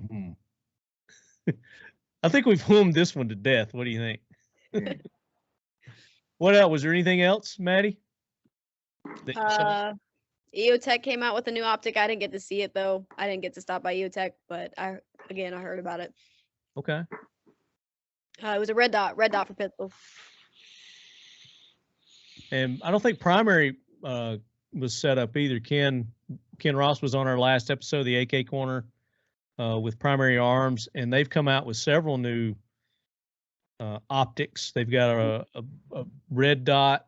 They've got a red dot for the pistol that they've come out with, I think in conjunction with Hollow Sun. And they've got it's called a Vulcan Reticle, which is pretty cool. And he was telling us about it. I did hear about that. Yeah. Yeah. Is that the new Hollow Sun? Is that the new Hollow Sun? It is. Oh, look, there it is. Is it got the Vulcan? Yeah, of course. Nice. Tom. I don't know if we could do. Wait, there it is. Oh, there we go. That's harder than you think. That is really hard. Without muzzling myself and. Is that the Vulcan reticle though? The Vulcan reticle is half moon, and it's got the ACSS. I think this is with the. It's got the bumpers that if you move it to one side or another, it'll let you know. So it's just a circle version of that. Okay, there it is. There it is. Just in case. And you got a nice light on there too, by the way. Is that a Wild 2 on there? It's a Wild 1. I got a Wild 1 right here. 50. I got the Wild 2 right here. Brighter than your normal 500 total. Love it. Anyway, so what else? Anything else sticks out that you guys saw that were like, that's really cool? What about people? Who did you see there that was cool? I mean, I wasn't there.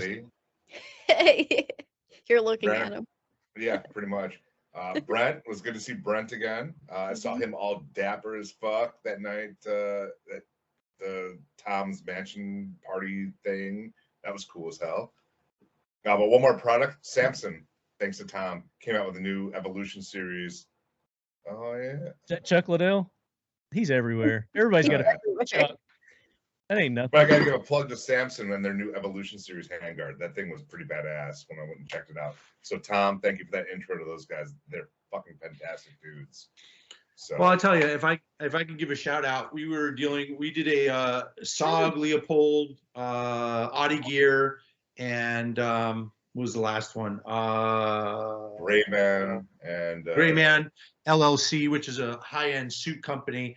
We did a private show, gathering VIP thing, and I think that we made some good connections. And if I could do there's a company or a fundraiser type thing, Hunter 7, doing research for cancer for veterans. Yeah. I got a coin. Hold on.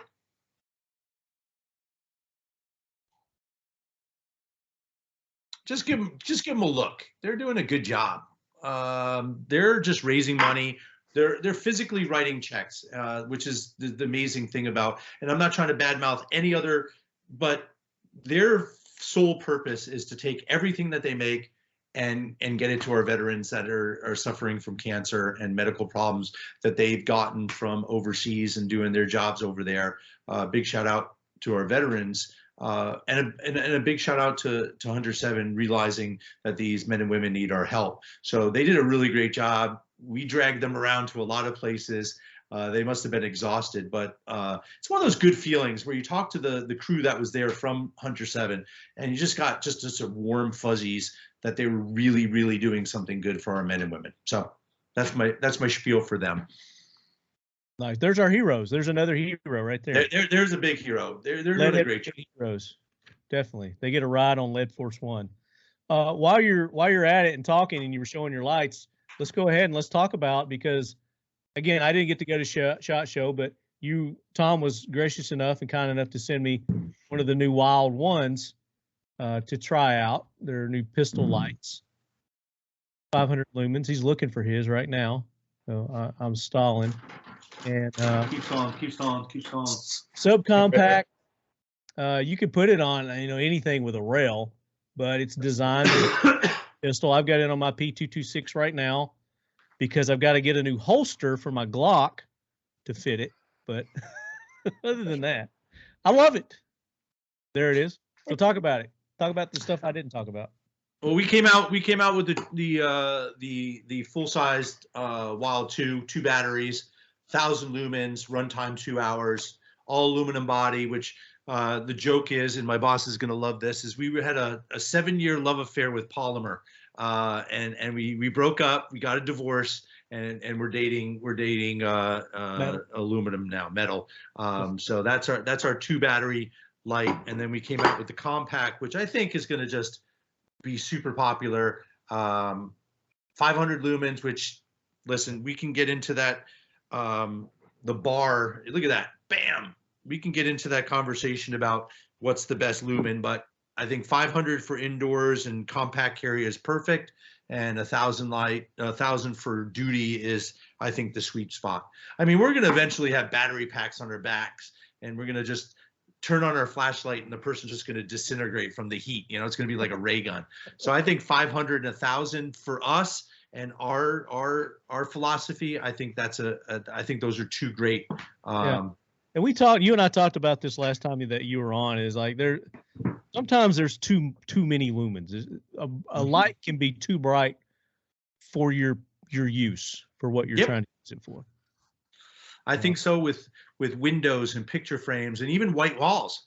I'm looking at Bill's, a white wall is going to flash a lot of that light back. And the idea, is to identify a threat, identify, some things, but at the same time, you don't want to take yourself out of the fight. And if your pupils are shutting down because you've shined yourself in the light, that's a detriment to the men and women on our police forces and military. That's going to be an issue. So I think 500 is a sweet spot, and I think 1,000 is a sweet spot. That's our philosophy. If people want to continue to go with that bar, I think that good on them. For weapon lights, specifically. Yep. Now you get into truck lights and stuff like that, and then that's a different ball game. Absolutely. Kind of thing. Listen, we're not searching with our weapon lights. We're not peeking around corners to look for a lost puppy. That's where you go to handheld and all that, and that's where you can have 700, 800, 1,000, 1,200, whatever it is. But I think on a functional duty weapon, home defense, all that. There you go. That's my boy right there. The best flashlight that nobody knows about in the hands of my friend right there. Talk about it, since we got it. Yeah. Well, let me see. I'm so ill prepared today. That's our TFX. Yep, those got one. Maddie, where's yours? Oh crap! Sorry. I'm sitting on my couch right now. So I'll get you one. 700 lumens. 700 lumens. Yeah. Very tactile. I feel like the jimping on that is just perfect. We make 2 versions of that light in the cap. One that can give you high, low, medium, and all that, strobe, and then we have one that just on and off, which I really like. I'm an on-off. Strobe is just strobe. I think if we did a poll at some point, I think we would see where strobe is. I have used strobe more times than you would think. Really? Yeah, it has come in very handy for me. I'm truly surprised to hear that, but yeah, I've been so is Bill. Been broken down on the side of the road before. Okay.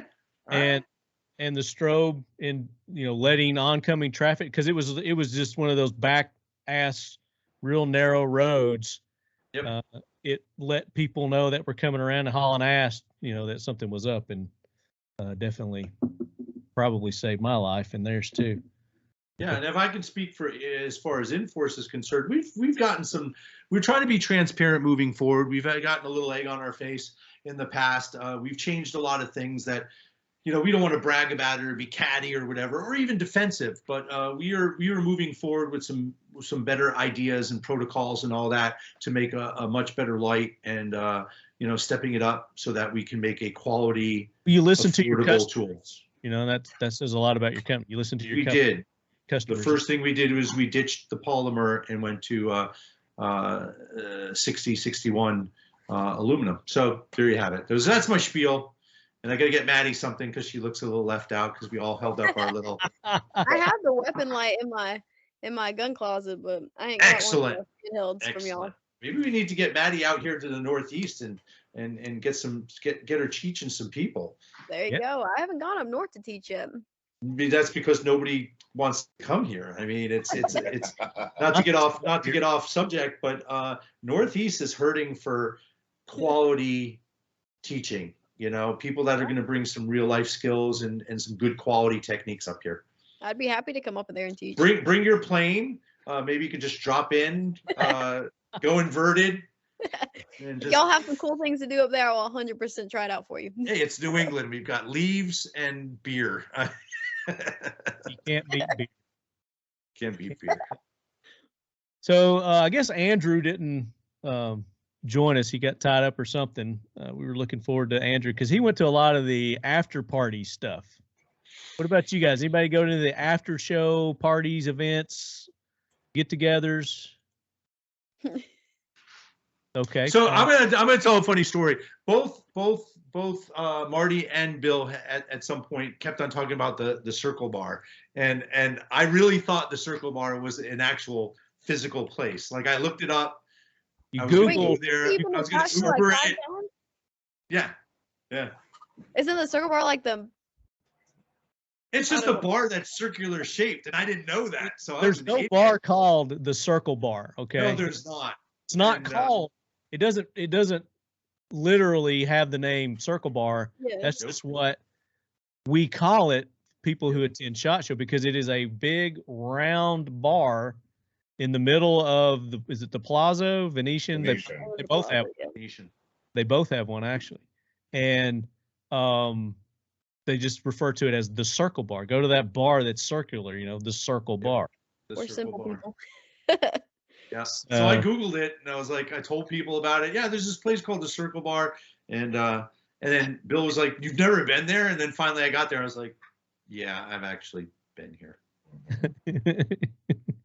But we had a party. Bill was part of it as well. Like I said, SOG, Leopold, Addie Gear, and Grayman. So we actually threw our own after party. So that was a good time. That was a really good time. Thank you for that invite. That was fantastic. Cool. What made it fantastic? It was just something unique and different. It wasn't your typical... there. Bring me into this party. As I'm walking through the front door, what am I seeing? Well, you're at a fucking mansion with a helicopter off your left. Out front. Wait, you said it's a mansion. Yep. Yeah, it was. It was a mansion, had multiple rooms, different styles of room. Like Bill said, helicopter. Out front was a what was it? A Rolls Royce. Bentley. With suicide. Was it Bentley? It was a Bentley. Yeah, with the suicide doors. Helicopter, motorcycles in the foyer, spiral staircase leading to these. It was a good time. It was classic. Indoor pond where the over under was somebody fell in by 9 o'clock and somebody did. We missed it. Some unique gifts given out of that one. Thanks, Zach from Addie Gear. Is mine in the mail? Is my gift? Yeah, absolutely. Sure. It should be there by next week sometime. Yeah. It's in the mail. Bad news, they don't send to P.O. boxes. Sorry. What about you, Maddie? Honestly, like, I was looking at the hotels because I've never been to Vegas before. That was my first time. And like, so this is your first time to Vegas too. Wow. Yeah. Okay. So like Caesars, I remember going to Caesars and seeing the whole inner town look like the thing that looked like Italy. You know, they had the sky ceiling and everything. Oh, Venetian. Like, the Venetian, yeah. Oh, I thought they had it in Caesars, one of the two. And I was just like, Venetian. you can spend a week here and not realize you're not outside. So Oh yeah. that was cool.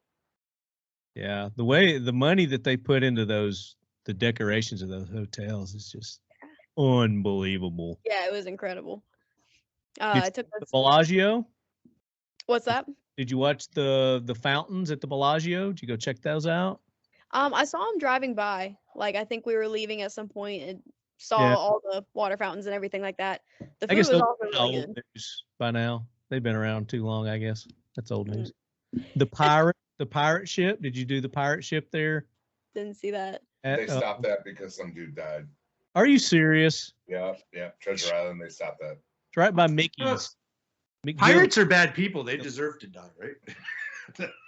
Oh my goodness! Wait, was it the guy, like a guy doing the pirate thing, or was it an employee? Oh, It was a an whole show. employee doing the whole show who fell off some tall ass mast of the fake pirate ship, and they ixnayed that. That's not good. Leave it No, to it wasn't one him. clumsy motherfucker, and it ruins it for all of us. One clumsy pirate, and then the rest of us have to suffer. So your first time to Vegas, what was like the coolest? You're like, that is amazing. I can't believe that this is here. Well, I keep going back to this, but like the little Venice in the Venetian where they had gondolas and stuff like that. There was like a actual river inside of a Or hotel. river. I thought that was like amazing. Because I've been to Venice and it actually looked like Venice, you know. Did you go to Paris, and see all the rides and roller coasters and all that stuff? No, I did see the big Eiffel Tower though. I didn't get to go to it, but I saw it from like a distance. Paris itself sucks, but it's cool to kind of look at from a distance. Yeah, I don't like that hotel, so they'll never have me there. Yeah. That's okay. That's okay. Did you go to Old Town? Because that's what you got to do when you go to Vegas. You got to go to Old Town. No I time. heard it smells like piss.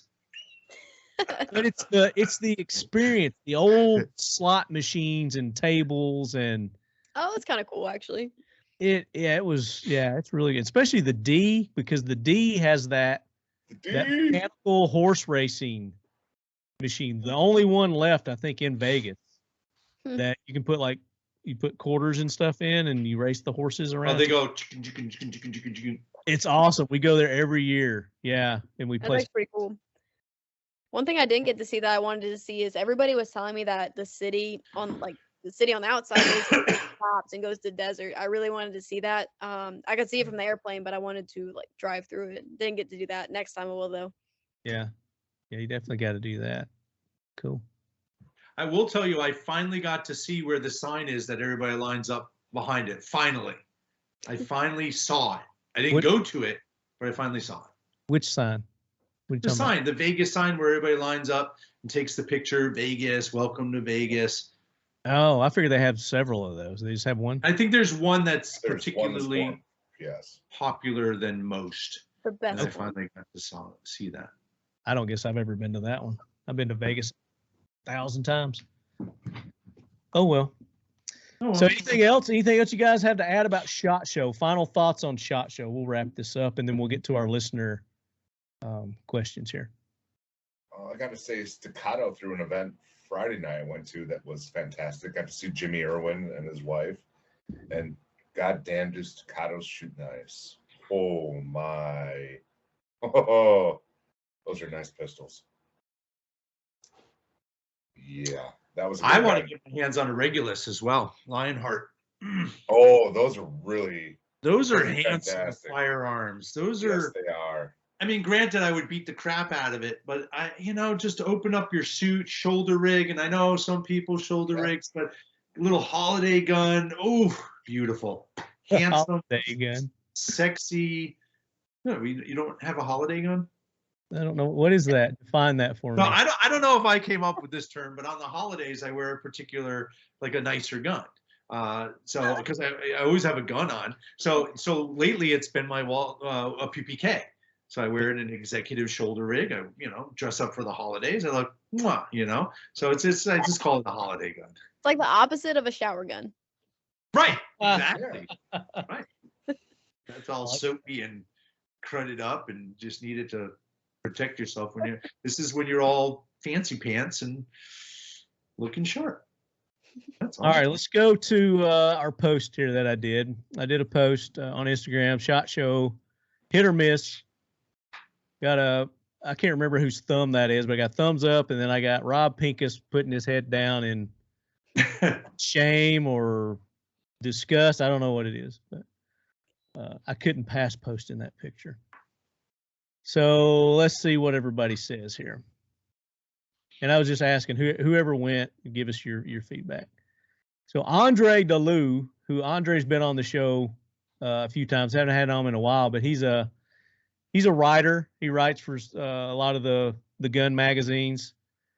So you guys have probably heard of Andre. Very knowledgeable. Need to get him back on the show. He says this year they had the very center of the main floor, about 50 square yards, set up for podcast, interviews, and video. When I didn't see you there, I figured you might be opted out not to attend. So I guess that's new, the podcasting area, interviews and videos and stuff. Well, that's where a vendor was not stationed. I never go up there, so let's see.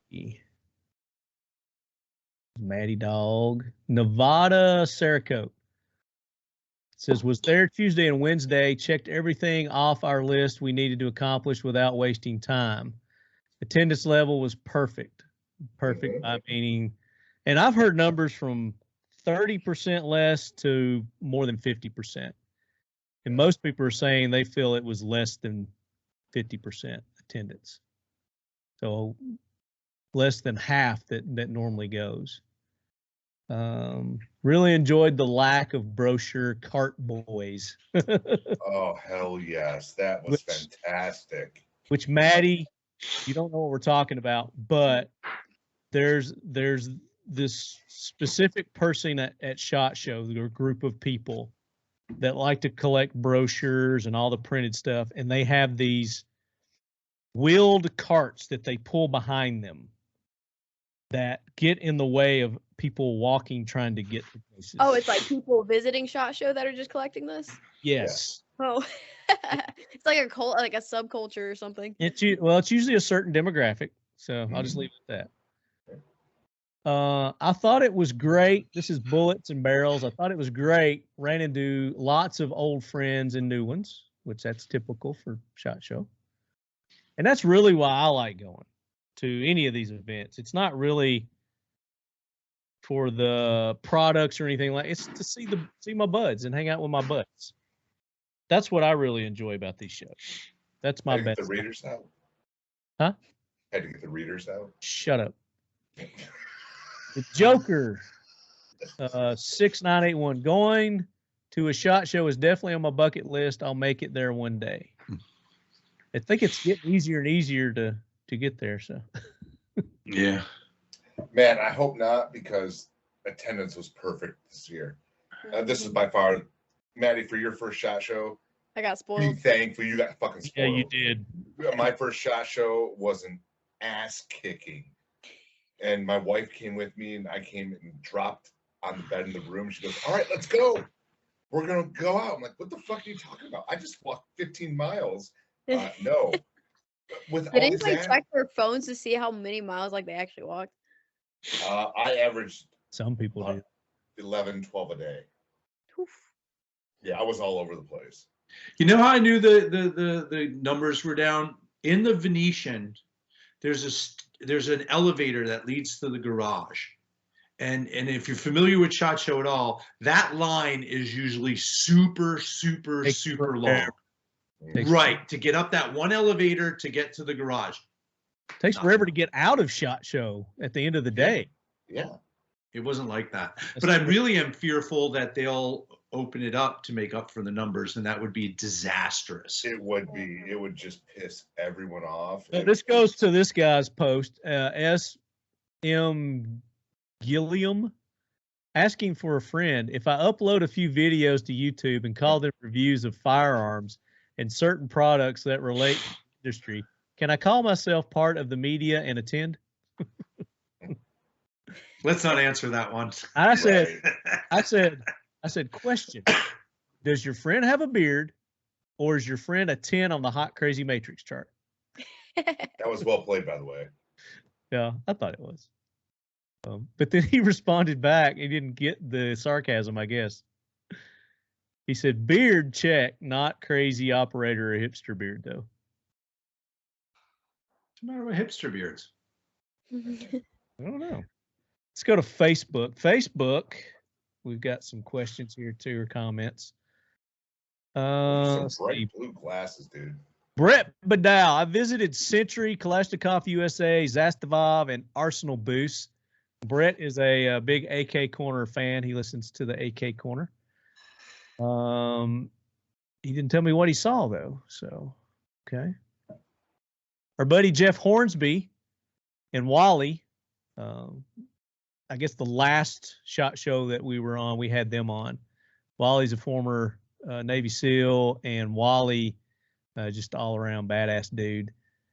Wally and I missed you in the lead quarters, along with Hall of Fame three-time Super Bowl champion, career NE Patriot Matt Light. Matt Light was there, I guess, NFL dude. Worked with Howell Son Booth all week. This is from Adam Litke. Adam's been on the show. He's a 3-gun shooter. Lower attendance than previous years. However, I felt it was a far better business experience, which I was getting that from a lot of people. Majority of people in the attendance were there to do business, not just collect catalogs.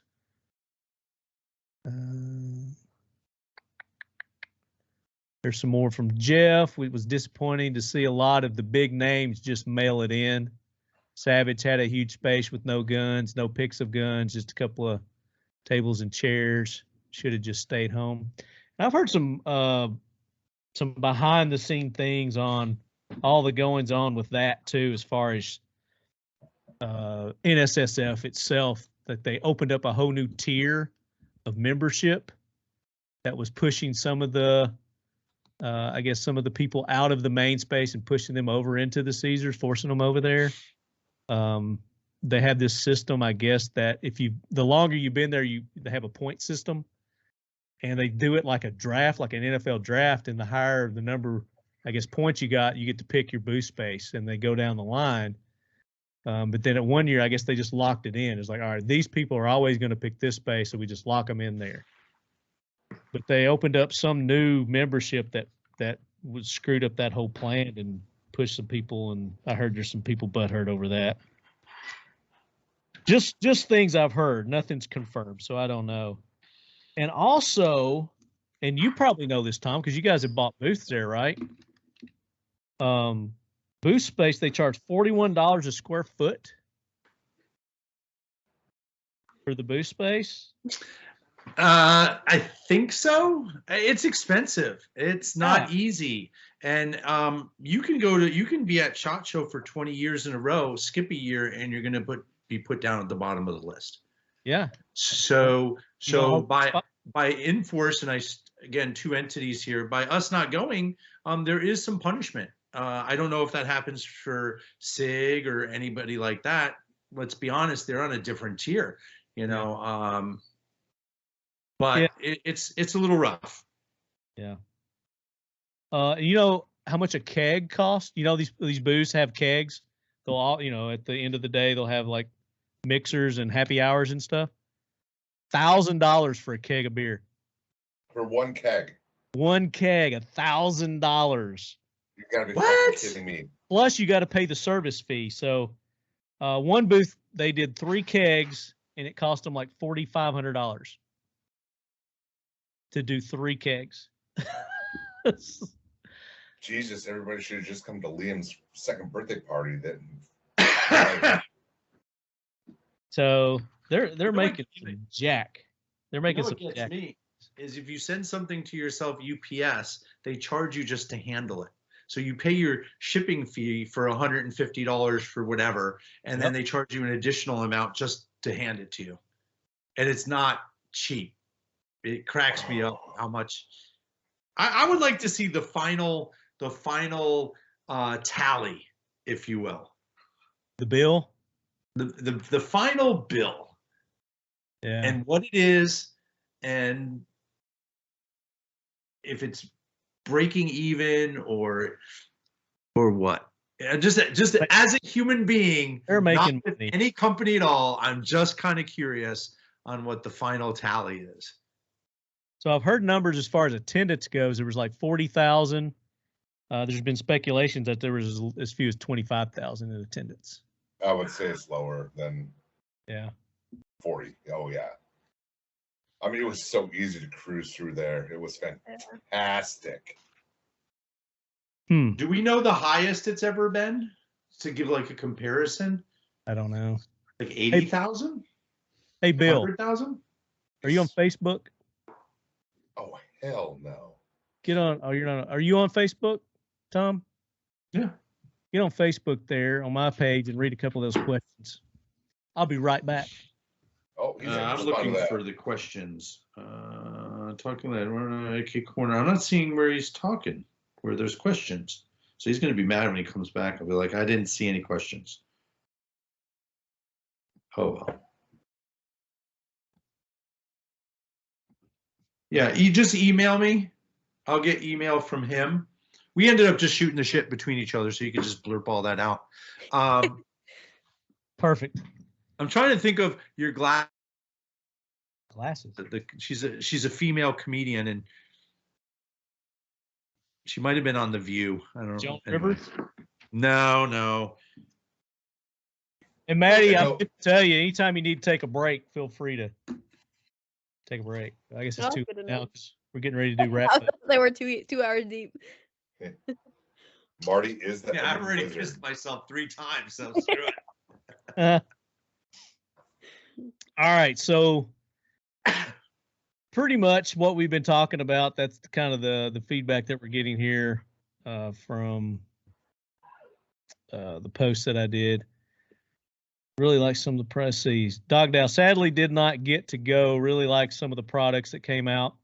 Interested in the new Canic pistol they released there, and they also released the new AK, the bulge fronted BFT AK-47 that Century released. We talked about it on the AK corner. Andrew gave you some specifics on that, so go back to that episode, listen to that. And he says Aero products and the MBA rifle. What's the MBA rifle? Anybody see that one from Aero? No. I'll have to Google that one and check it out. So that's it, I guess. So what do you guys think? You think they'll have it next year? Think there'll be any reason for them not to after this? I don't think there's going to be any change for a little bit, but I think that I'm hoping that the input that it was getting a little closer to what it used to be. I hope that motivates them to sort of rein that in and get it back to its roots. Because I think moving in this direction personally, I think you're going to lose the core of that. Mm-hmm. Or don't call it SHOT Show anymore. Just call it something else, or revamp it and squash all those expectations. Move it out of. But I think move it out of Vegas, change it up a little bit, make the rules stricter and get back to its roots, or change it and call it something else. But make a separation and almost like a rebrand, so that you're not open it up to the public and make it a true marketing event now, which is what it is. And just wait, open to the public? That would be horrific. No, that would be exactly what they want it to be at that point. That would be horrific. Then there's no point in going. It would be horrific for us. And it's like what Tom just said.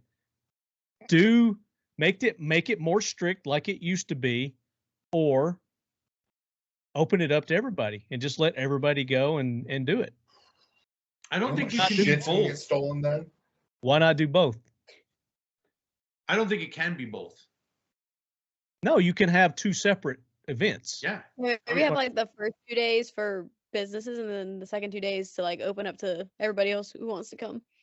Oh, God. Again, kind of like what Bill said, it would be a nightmare for the companies that set up in securing their stuff so it doesn't get stolen, and the giveaways, and things like that. But I mean, isn't that what NRA is? Because that's open to the public.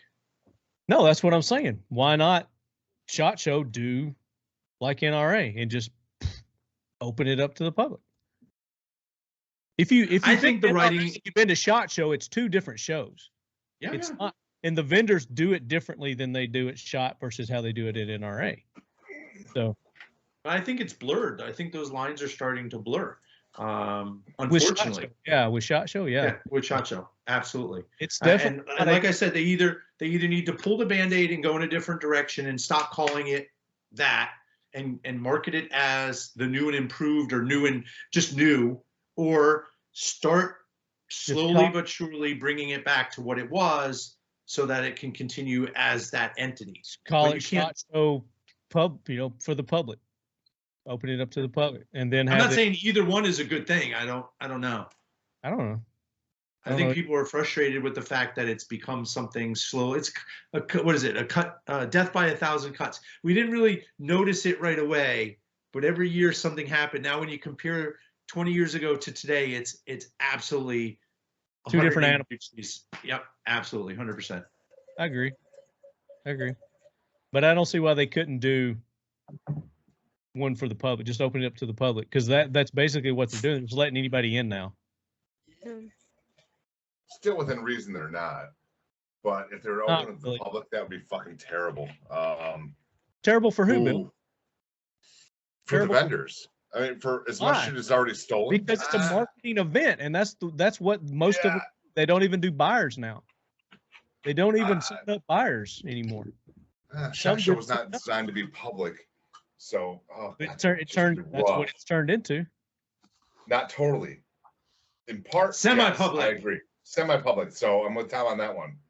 But yeah, that would be rough if it was full public. Holy shit. But we can all agree that even the last 5 years, I'm still fresh, but I've seen a difference. Mm-hmm. I went from answering real questions to not so real questions. To NRA questions. Nonsense. Yeah. And can I have one of your stickers or patches? Yeah. Do you even know what we do? Nope. No, don't care. Don't give a shit. Just I want one. That's up to the vendor, though. At that point, it's up to the vendor on whether they give shit out and how they give it out. If you're just gonna willy-nilly give people shit, then yeah, they're gonna come by and ask for your shit. Otherwise, it's like, hey, you want to hear what we do? No, well, fuck you. You don't get my patch then. So you got to sit. It's like the condominium thing where you have to timeshare, where you have to sit through the 6-hour spiel. Well, you use your marketing guys, and you have, hey, we're going to be giving this away. Come by our booth and listen to blah, blah, blah. And at the end of blah, blah, blah's talk, we're giving this shit away. Kind of like how Maddie got her certificate. She survived walking on a plane. Now you get the certificate. I don't get the certificate first. No, you didn't pass yet. Maybe you don't go through an 8-hour course. You didn't survive. Well, we're glad you survived, Maddie, by the way. I appreciate that. Yeah, we are. So I think we pretty much covered everything that I wanted to cover. Is there anything else that you guys wanted to talk about in particular, Maddie? Nope, I'm good. Got everything covered, all the highlights, everything you want to talk about SHOT Show?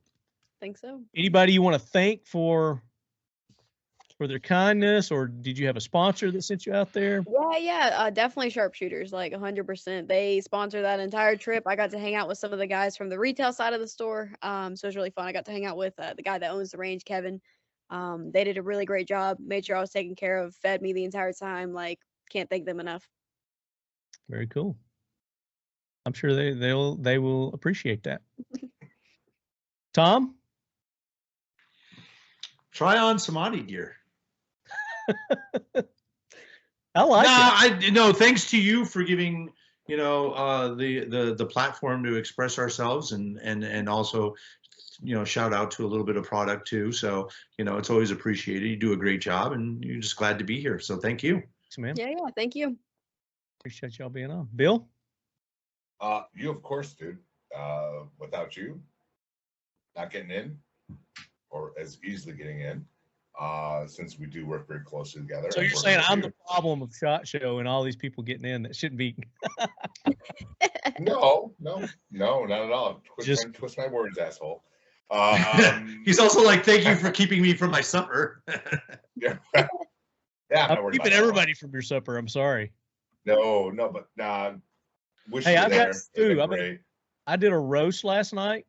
Phenomenal. So y'all come over. I've got roast, potatoes, vegetables. Oh, it's so good. What time did you finally Did you say finish cooking potatoes? that? It finished at midnight. Jesus, I talked to you at 9. Yeah, I mean, slow roast, baby. It's slow roast. All right. 10 hours. So My dinner backtracking- finished when the thing went ding. I opened the little door. I pulled it out. Backtracking, it was also fantastic to hang out with Tom as much as we did. How I did not get the vids. The pure what? The vids. Oh, COVID. Because Tom and I hung out That's another pretty thing. much every fucking night. That's the thing. Another thing. I've talked to several people and they're all sick. They've all got Hell the yeah. SHOT Show crud. Yep. Well, as normal, like every year, it's expected. So, whoop-de-doo. SHOT Show immunity has not built up yet. Those masks really worked, didn't they? Did you see the masks? What mask? Oh, they the said, masks that Geisley. Oh, did Oh, you? yeah. What does it say? Geisley. Weapon makers. You think they would have done like a black one with white letters so you could see that shit? But they were more mute. I guess that's camouflage. That's Urban urban camouflage. camouflage. Eh, They're onto something. Why? I shouldn't question them, should I? No. They know what they're doing. They know what they're doing. But Well, I here's the appreciate you guys being on. Thank you so much for filling in the lead heads, giving them a little firsthand account of what they missed this year, what I missed, more so than them. And NRA coming up. We definitely are going to be there. We're going to be at Kel-Tec's booth as long as they have it. It's in Dallas, right, this year? Instead of Houston. Houston. No, it's Houston. Houston. Supposed to be in Houston, but it's Dallas this year. I thought it was Houston. No, let me check. I'm pretty sure it's So your podcast will be, hey, I'm sitting here in Dallas. There's not really anybody around, but I'm going to interview these two drunk bums over here because I'm in the wrong town. NRA at Houston. You're right. Oh. Was it Dallas last time? Yeah. Okay. So it was Dallas last time. It's Houston this time. Yes, it's George R. Brown Convention Center. The George R. Brown. Yep. That's it. May 27th through the 29th. NRA, we will be at Kel-Tec's booth.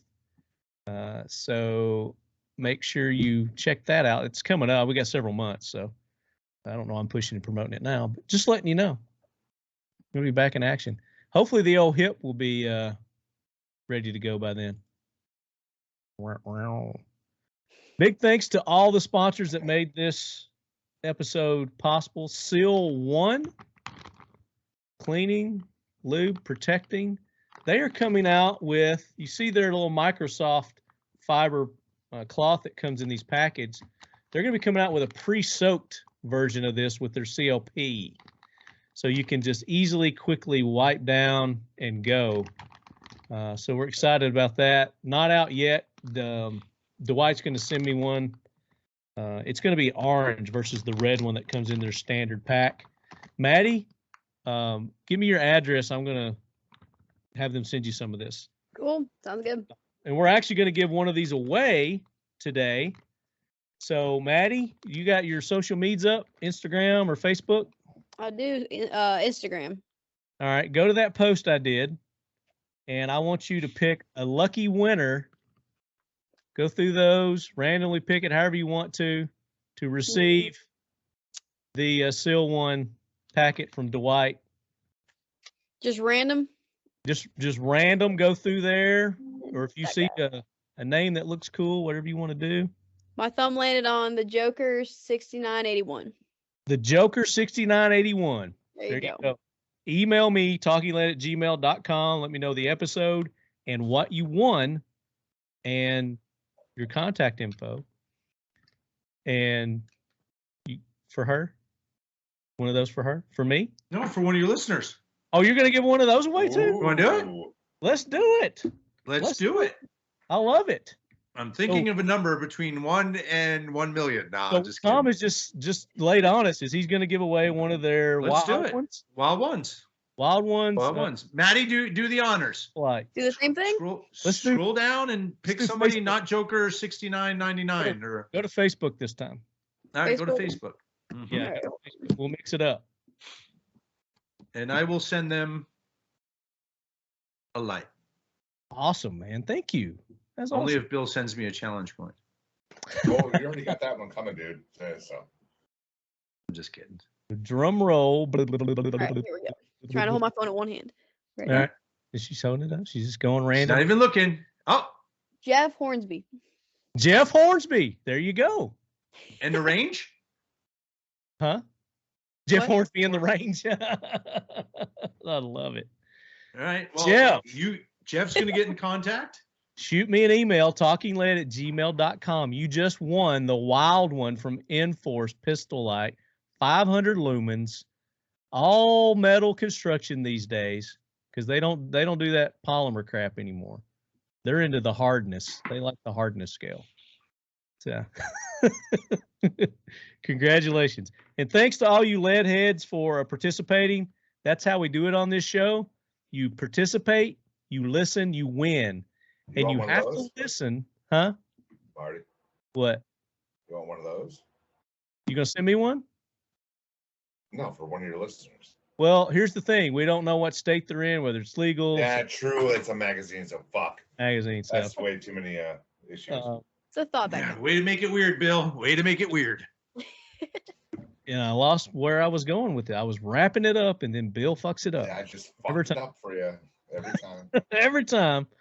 So big thanks to Tom for the giveaway. Thanks to Seal One for coming back for this season, another season sponsor of the Talking Lead podcast. Kel-Tec Weapons. We showed you the P15 earlier. We're going to have Chad and the gang on to talk about that and anything else new and exciting that they've got going on. That's coming up in the next couple of weeks, so make sure you stay tuned for that. KelTecWeapons.com, at Kel-Tec. I think it's at Kel-Tec Weapons on the social medias too. You can get them there. I don't know how they're getting away with that, throwing weapons in there. Oh my gosh, aren't they banned yet? You can't have weapons in your name. That hurts too many people's feelings. Oh my God. Algorithms and stuff. So, Mission First Tactical for our dump trays, our tactical wallets, our holsters. They do holsters. I'm probably going to get him to do a holster for my new light from you guys, although they don't do weapon light standard. He'll probably do one custom for me. Mission First Tactical, they've got some new stuff coming. They've got new bags out. They've got a new range bag coming, Bill. New range bag coming. And they've got a new rail for AR, new AR rail coming out. We're going to talk about that soon. He's supposed to be sending me a prototype to test out. So I'll have to call Dave. New cool stuff coming out from Mission First. Use the code LEADHEAD. You get 20% off at Mission First. Use the code LEADHEAD at seal1.com. You're going to get 25% off. So any of their cleaning products at Seal One, anything they've got going on there, 25% off. You're going to get 1776 United, the makers of our awesome classic logo Talking Lead t-shirts, patches, Leadhead Brigade shirts. Use the code Talking Lead. You get 20% off there. ASP USA, sorry, Tom, but another light company. They also have batons. I got one of the batons here somewhere. The handcuffs, any of their police stuff there, the lights. Use the code, where's it at? Leadhead in all caps. And you're going to get 15% off. But you got to go to the link on my website, talkingled.com. Use the link there and then use the code LEADHEAD, all caps. You get 15% off anything at ASP USA, as long as it's not on sale. Who else? Flatline Fiber Co. You know Flatline, don't you, Maddie? I run their dump pouch. I do. Yeah, the awesome dump pouch. We had Chad on not too long ago talking about his new innovative dump pouch that he's made at Flatline Fiber Co. They also have rifle slings there. They've got the cool things that go on your ear pro, the pads for your ear pro that go up top. Use the code LEADHEAD there. You're going to get 10% off. And then our newest, Defiant Munitions, which I did have their hat on earlier, ammo. And Pete has got all kinds of new ammo calibers in his arsenal now. So DefiantMunitions.com. Use the code all caps LEADHEAD. You get 10% off there, anything. And they're doing coffee there too. I don't know if you guys are into coffee, but they make some really good coffee. I've heard. I don't drink coffee, but Tia's drank it. She really likes it. So Defiant Munitions, 10% off there. And did I leave anybody out? I think that's everybody. If I left them out, we'll get them next episode. So again, thanks, my guest, Maddie. Give your social media contact info again, where everybody can find. Yep, it's at Maddy Dawg _training, and it's MADDYDAWG. Or you can get a hold of me at Sharpshooters USA. Sharpshooters USA. Mm-hmm. Tom, Enforce. Enforce 01 is our Instagram. So, and www.inforce-mill.com is our website for any kind of orders that you want to do. There you go. Thank you for the light for our listener there. That was awesome. Thank you. No worries. And then Billdo, we'll have you back on sometime soon. Go back several episodes back. We covered the FLIOA Biennial National Conference. I had a good time there and did some great interviews. That's where we had Tom on for the first time. We had Jake with Daniel Defense. We had all kinds of people. I know it was a good event. Yeah, it was. There's some good vendors there. Yeah, good shows. And then that was brought to us by Feds Protection, who did the God coin. bless Brenda. Yeah, here we go. The coin, which they came in late, so we weren't able to give these away. So we've got a few. I'm actually going to have some made with Talking Lead on one side and Leadhead Brigade on the other. We're going to do pre-orders for those. I'll give you guys info on when we do those so that you can get in on the pre-order for those. But until then, as always, Leadheads, keep your loved ones close. Your firearms closer. If I do this sign-off, Maddie, I'll say, and keep your loved ones close, and then my guest will say, and keep your firearms closer. Gotcha. Right. Take two. Tom. And y'all can try to do it in unison, but I doubt it'll happen. We'll try it here. Oh, we'll right? try it. All right. And as always, Leadheads, keep your loved ones close. And your firearms closer. Oh, I said it wrong. Wait. Damn it. Firearms. Take three. Firearms. And your firearms closer. And you can put a little twist at the end if you want to. Train with Maddy Dawg or something. Or get bright with Enforce or whatever. All right, ready? What was that? Oh, and as always, Leadheads, keep your loved ones close. And your firearms. Firearms closer. Close enough. And now you put your spin on it, Maddie. Say, and stay sharp. stay off of planes unless you wear a parachute. Never. Tom? Stay lit. Bill? The old Mother Shebang. Yeah, I'm not going for that. That's okay. Fuck you. Says the guy with the powder blue glasses. Right. Talking about Super. Man.